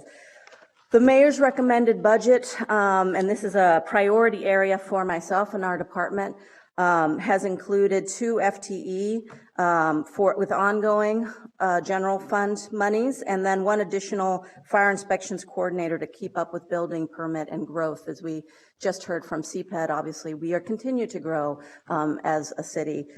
I will tell you that we believe for now, this will allow us to create a new model for fire inspection services, a tiered model similar to what we've done with housing inspection services, which is also exciting as we move forward. Previously, fire inspection services and their model for inspections did not take into account some critical priority criteria. So buildings were kind of seen alike. There was no priority basis for age of building or whether that building was sprinkled or not. And so we really wanted to create, and we've been working hard, not just with staff, but really in partnership with IT and using not only their internal resources, but excitingly using the IOP. We're in beta stages now testing that on how we can create a tiered model, not just for how we rank buildings, but also how we actually assign those tasks to staff. So this will allow us to move forward with those efforts. It also allows us to really focus in and hone in on those, similar to housing, those properties that most need it in a yearly, 1.5 basis, versus those that perhaps are in good conditions. We can move that cycle out as opposed to just thinking of a one-size-fits-all for all buildings. We also have a one-time fund request, and we're going to be using that for a fire inspections coordinator if it is so approved. And the reason I have to say that one time, and I understand the concerns about it, is less of a concern for myself is twofold.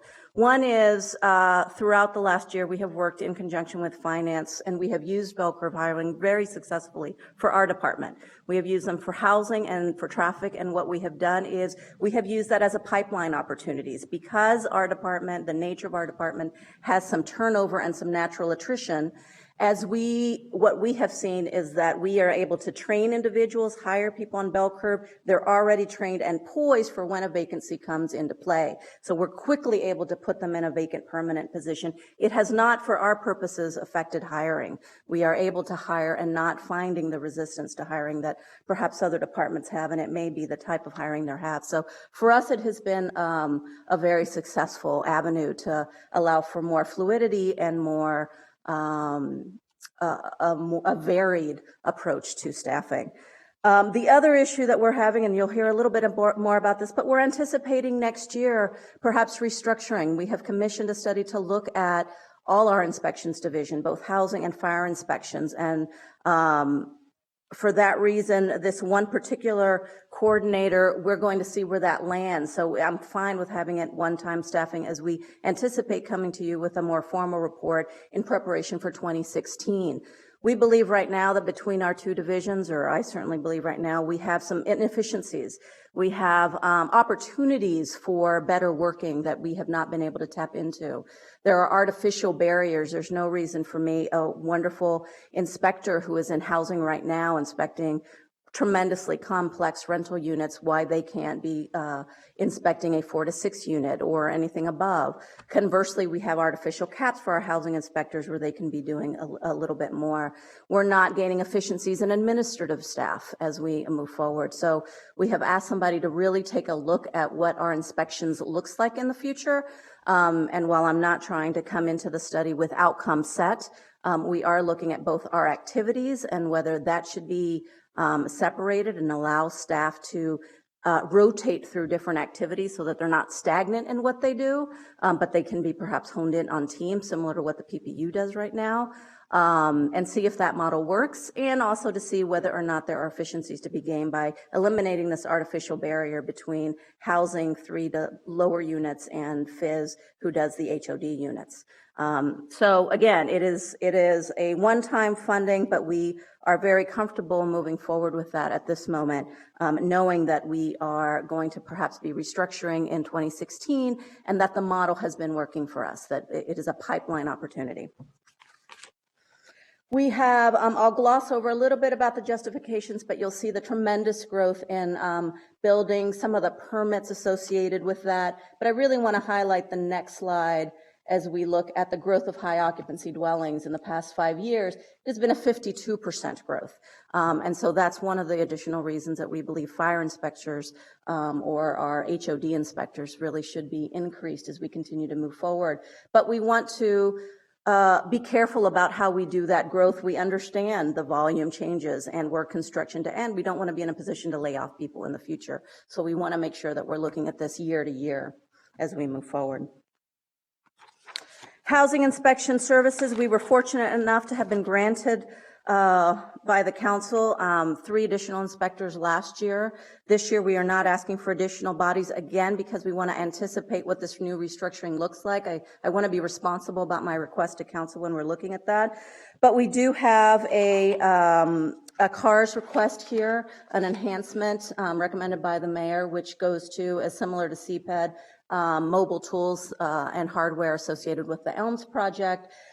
And there is also, and it's placed not in our budget, but placed in finance and property services, a one-time relocation cost. The interest for myself and I hope many of our staff, although I'm sure that some of them are a little trepidatious about it, is to combine housing. Right now we have a north office and a south office, and again, it's not the most efficient way to run housing services. We're not getting that communication that should be flowing between units that really should be working together and consistently throughout the city.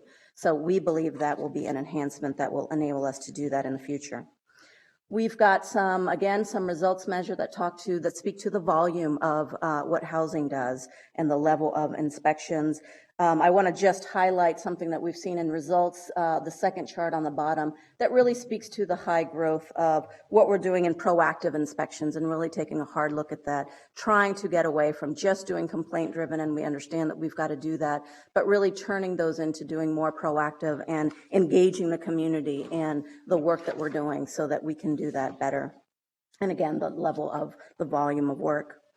Traffic control is also doing some exciting things right now.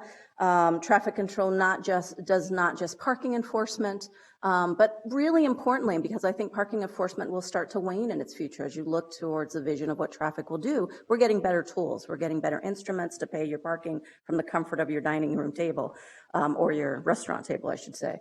So, but traffic and the demand for traffic services has increased exponentially. And in part, it's the events that are generating the city. So it's a really internal ServiceNow driven department, and we're looking at what that looks like in the future. Next slide. There is a one-time service request, and I want to talk a little bit at the end. I'll tell you a little bit about traffic control and some of the exciting things they're doing. But there is a one-time recommended enhancement from the mayor's office for $525,000 to replace the traffic control citation system. Some of you, I know Councilmember Johnson has been in conversations about our existing traffic citation system, and it has some problems. It is running on 2G, not 4G. It is having issues communicating with our Wi-Fi server. It is just right now a clunky product. It is getting better. We have gotten better response from our service provider, and they have changed some management on their end so that we're getting better service there. But at some point, we had error rates up to 8.25%, and that to me is just unacceptable. And it has been an issue going with the courts as well. So we are really anticipating moving forward. We are tying it into the police department's need to replace their equipment as well in terms of timing. So it is an enhancement that IT has said that we need right now as we move forward, but it will need to be replaced, and we are very happy to see this enhancement in this budget. Couple of quick numbers, as I said before. If you look at the first slide, in the past few years, we've had a 46% in traffic control service requests. So it is just continuing to be large. We have some additional information on citation revenue, and I'm happy to answer any questions about our citation revenue as we move along. The next service demands, we like to show how, although we've got some busy months, frankly, the need for traffic control. They have a lot of events in the summer. They help police with bar closing at night. There's a lot of games. But then in the winter, we have snow emergencies and what that means and so we have a constant service. You can see from the map too, I thought it was interesting as we include, again, our focus on data analysis and mapping. I always think it's interesting to see where those service requests are coming from as we move forward. So. Administration and community engagement, as I mentioned, were two new programs created. When I started at Reg Services, I felt that there was a lack perhaps of looking at some of our support services and some of our policy related issues. We have, luckily for here, we have mayor's recommended enhancement for two new community engagement positions that goes directly to the homeowner navigation function. Homeowner navigation is a new program. I don't know if all of you are aware of, but it started last summer. We designated one of our then housing supervisors to partner and be sitting embedded in NCR to really help those folks who we don't want to find out of a home, particularly focused on seniors and low-income housing, where they cannot, or they have some either physical or mental health impediment that doesn't allow them to comply with what we're doing or what we're asking them to do, that they have a resource, a true navigator to figure out what those resources are within the city so that we're not finding people out of their home and that we're finding resources for them, because that's what really we should be doing. As we started this program last year, we found the demand for the service tremendous, and it has continued to increase. Our housing navigator, I believe, can handle about 20 cases per quarter at a time, but in the years that we've been doing, I believe it's something like 66 cases that we have done so far. They have a range of a variety of different violations and items they're trying to address, but the volume, we've had to turn so many people away that we truly believe as we move forward to compliance and not enforcement, or really trying to balance that carrot and stick approach, that we really need these two positions. And as we talk to community members and our other external stakeholder partners, we have found this to be tremendously well received as we move forward. So we're excited to, again, see a mayor's recommended. I should point out that the recommended enhancement will be stemming from the special revenue fund, because so many of the issues dealt with have to do with nuisance-related issues and abatement issues in that case. So we took a look at where the funds should be coming from and found that it was appropriate there. There's also an additional one-time general fund enhancement, which I'm personally excited to see, for $30,000 for bulk translations. As we, two things. As we have talked about racial equity in the city, obviously there is a language impediment here, and how do we convey our information there? I have to say that on a personal level, I don't know how many of you knew, but I spent a lot of my formative years living in coal mine country, Kentucky, with a mother who was from Spain and did not speak English. So my brother and I, for many, many years, were her bridge. We were the only people who people would, either school officials or other hospital officials, which frankly, we had to go to the hospital more times than I care to admit to. We were that bridge. And so I come to this work and this, as we go into people's homes and we go into people's lives with a real heartfelt desire to make sure that people are understanding what we're trying to say, because I was that kid who was that bridge. And what we're finding as we're meeting, and I've done a lot of meetings personally with the Latino community, and I know other staff has been meeting with our other communities throughout the city, is that there is a big gap. That even if we do some translation, that we're doing it literally, not contextually, and it may be beyond the scope of really truly understanding what it is. We did a recent project where we did full inspections on a series of properties and realized as we were going in and getting tenant consent that our tenant consent, which is just a simple postcard size, is all in English and frankly uses big words like "you must let us in" or "we will go see, get a search warrant and do this" and so forth. So we wanted to translate that. It was a Latino community that we were going into. We translated that in Spanish, and we want to continue to do that, to really take our documents and frankly simplify them, do them in plain language, and have them available for community organizations to pass out or for ourselves to pass out as fits the need. I'd like to, in my world of vision and thinking beyond our department, love to see the creation of welcome packets as we continue to grow the city, where various departments have really simplified and easy to understand packets in a variety of language that we can hand to neighborhood organizations who are the first ones on the ground to know when there are new people coming into their community and will know what languages are spoken.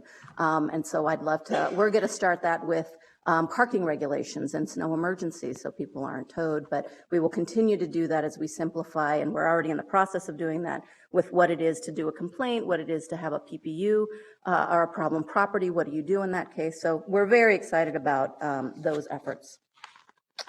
So we will move forward. Our last department, and there was no recommended enhancement in this, but I wanted to mention it briefly because it actually feeds into all our others. The newest, another division that is new, is Operations and Business Improvement Program. And one of its key components is it now houses our data analyst. And everything we've been doing lately has been involved with mapping and information and trying to get information out, not just internally so that it informs our policy for the council so that you know what we're doing in our work, but also to the community. And we have been the ass from the community and our stakeholders for the documents that we're generating and the reports we're generating has increased exponentially, and we're only excited to have that partnership. So I just wanted to highlight that. I also wanted to say that in terms of how our department links to goals and values, we strongly, strongly believe that our divisions and our programs hit all of them. If you have a pet-friendly city, then frankly, you're inviting services and groomers and developments that are pet-friendly to come here. It's not just about public safety. Traffic control is, we're doing that. We're not only getting job offerings to communities that are coming, diverse communities that are coming, but better traffic control entices businesses and event coordinators to come to Minneapolis. So we really believe that everything we do hits all these goals and values. Our quick little moment to brag on how we're doing, and I won't go through all of these, but I have to say that I am encouraged by how we're doing. We have risen in the My Minneapolis survey. I really want to highlight that 71% of people versus 43% in 2011 said they had confidence in the future of our department. And I will tell you that that has less to do with myself standing before you than the staff that is behind me and throughout, and our supervisors that are there. Really, it is a consensus and a general kind of coming together of a common vision and moving forward that is leading those numbers. So I'm excited to see that. We have new training and new technology opportunities. Traffic control, I have to say, is in one sense leading the way. We're using iPads right now for field agents to see what we can do with online towing requests. They have been using a new Cognos database to do some exceptional snow emergency mapping and some other traffic relating mapping as we're going in there. As I mentioned, we're in the testing phase of the IOP project that will allow us to really start and do our tiering for fire inspection services in our HOD. And from business and from operations and business improvement, I have just received the latest in Cognos-based dashboards that I'm excited to see, really focused on housing and hopefully being able to then forward that to you so that you can look at that from the comfort of your own offices as well. We have a variety of continuous improvement efforts underway, and I won't go through all of them. I've mentioned some of what we're looking for in the future and what may not impact next year's budget, but perhaps 2016's budget. But we are taking a hard look at everything we do to make sure that it is more streamlined, easier to understand, that it is more approachable. And we're also taking a look internally at what our job recruitment and our retention efforts are, and trying to look at, I've asked every department or division leader to take a look at every single job spec and see if we have artificial barriers there that are impacting how we're bringing in young people and other potential recruits. Because for us, and one of the things we learned from our recent hiring of some new staff is that a lot of it begins with interns, that they have some information, they get some experience, so they are a natural pipeline. So we really have to kind of look at how we're recruiting interns to our department as well. And then finally, I have to say the demand for our service has increased. The U of M has secured traffic controls services for Viking games. Operations and business improvement, as I mentioned, has been, they are a little overwhelmed, I believe, at the moment with all the neighborhood profiles that we have been asking. We have started a new At a Glance series that either goes to At a Glance by wards or by neighborhoods, and we're hoping to do every single neighborhood and every ward as a compendium. We have started that already, and so we will start to see that. In fact, I'm happy to send the first one we did by ward to each and every one of you, which was an event I had to do for Ward 1, to see if the format is something of your liking and is something that you would find useful, but happy to take recommendations and suggestions as we move forward. Our MAC animal adoptions have increased overall, so we are very happy to see that. It is up 32% for the same time period last year, so that's exciting to us. We're also taking a look at all our animal welfare ordinance, and I know that that is something that we have spoken about with Councilmember Johnson, and really the enthusiasm of the animal welfare community as we talk about what that looks like moving forward and how we bring that to council is overwhelmingly positive, so we're excited to do that. So quickly gloss over, I think I talked about them except for one. Our CARS recommendation, the one I did not mention was a one-time funding request to scan for FIS. It is mostly for historical data. Everything right now is on paper and taking over an inordinate amount of space. But the nice thing about scanning this is that we will then not only keep it for ourselves or in preparation for the ELMS project, but we'll be able to upload that into the CAD system so that Police and fire will be able to have access to some planning data and some of the building schematics as they respond to emergencies as they arrive. So we are happy to share that as we move forward. And then at the end, we also have annual vehicle replacement schedule. You can see our budget comparison, 2014 to 2015. By and large, no major changes, although we have some, there is one that we reduced our donations in MAC primarily, and that's the big decrease that you see in revenue. As for categories, I think we were a little overeager in estimating donations, but happy to up that number if donations come in at a higher rate, and we are certainly actively pursuing that. MAC this year was in a state of perhaps a little fluctuation. We lost our deputy director of MAC for a job in St. Paul, but we have thankfully gained an excellent component in Miss Carolyn Harefield. And so I believe that it's something that she's going to continue to look on how we leverage better, not just our donations, but also our volunteer force. Our expense major categories, obviously in this budget, it recommends a series of FTEs, so we see that increased, and we are hopeful that they will be approved by this council. Some highlights very quickly. Again, we have talked a little bit about it, but our current service level would remain the same.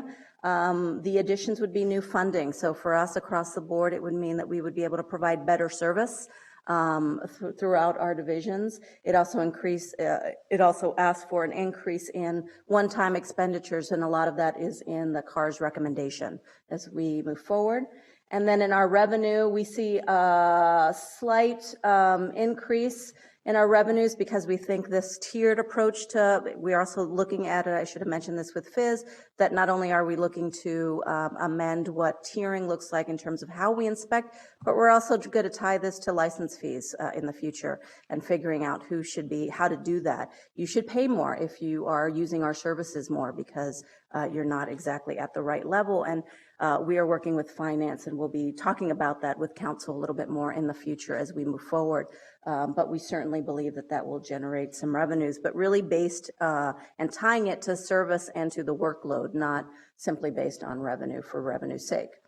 And then we also have a little decrease in special revenue due to mostly we're doing less demolitions and vacant building registrations. Part of that is that BBRs have just declined over the years. The other part is we're really making a huge effort to not demolish where we don't need to, trying to anticipate, trying to upstream the process so we identify homes early. We had a new initiative in Councilmember Lynn's ward where we used the director's order to rehab for the first time, and it took a while to get that set up, but it was successful.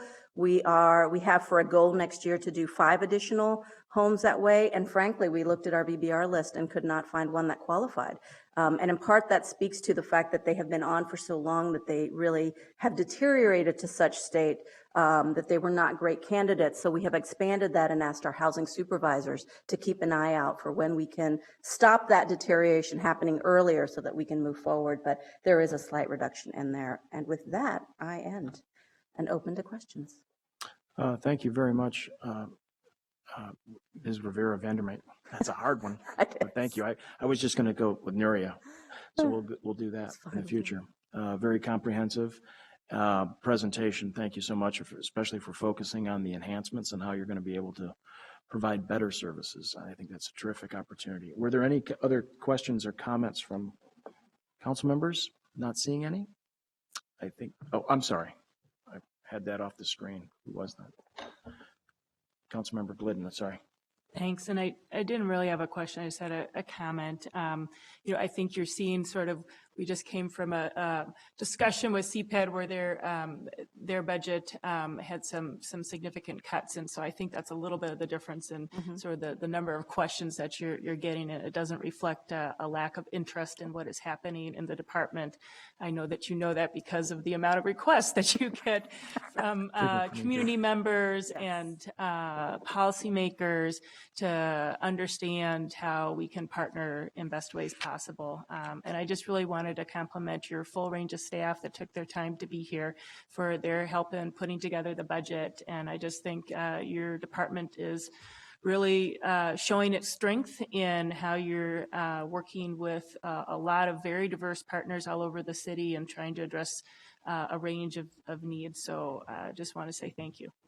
Appreciate it. Thank you very much. Councilmember Bender. Thank you, Mr. Chair. Similarly, I think it's really great to see the strategic way that you're approaching staffing. And, I haven't been here very long, but I see that you're, working really hard to match staff with the appropriate, the needs of the city in a way that helps us move our more advanced, experienced staff into the things that where we really need that staff level in a way that's really efficient. And I really appreciate that strategic thought to making sure we're getting the most out of the taxpayer dollars that are going to support staff. Thank you very much. I think that concludes our business for the day. Just need to formally receive and file both of these department presentations. Again, thank staff from all departments who participated in today's presentations. And we'll take this up on the next round, I believe, is scheduled for October 2nd, Thursday. So we'll begin again. No, I don't think there's a vote required. That's just a commentation. Thank you very much.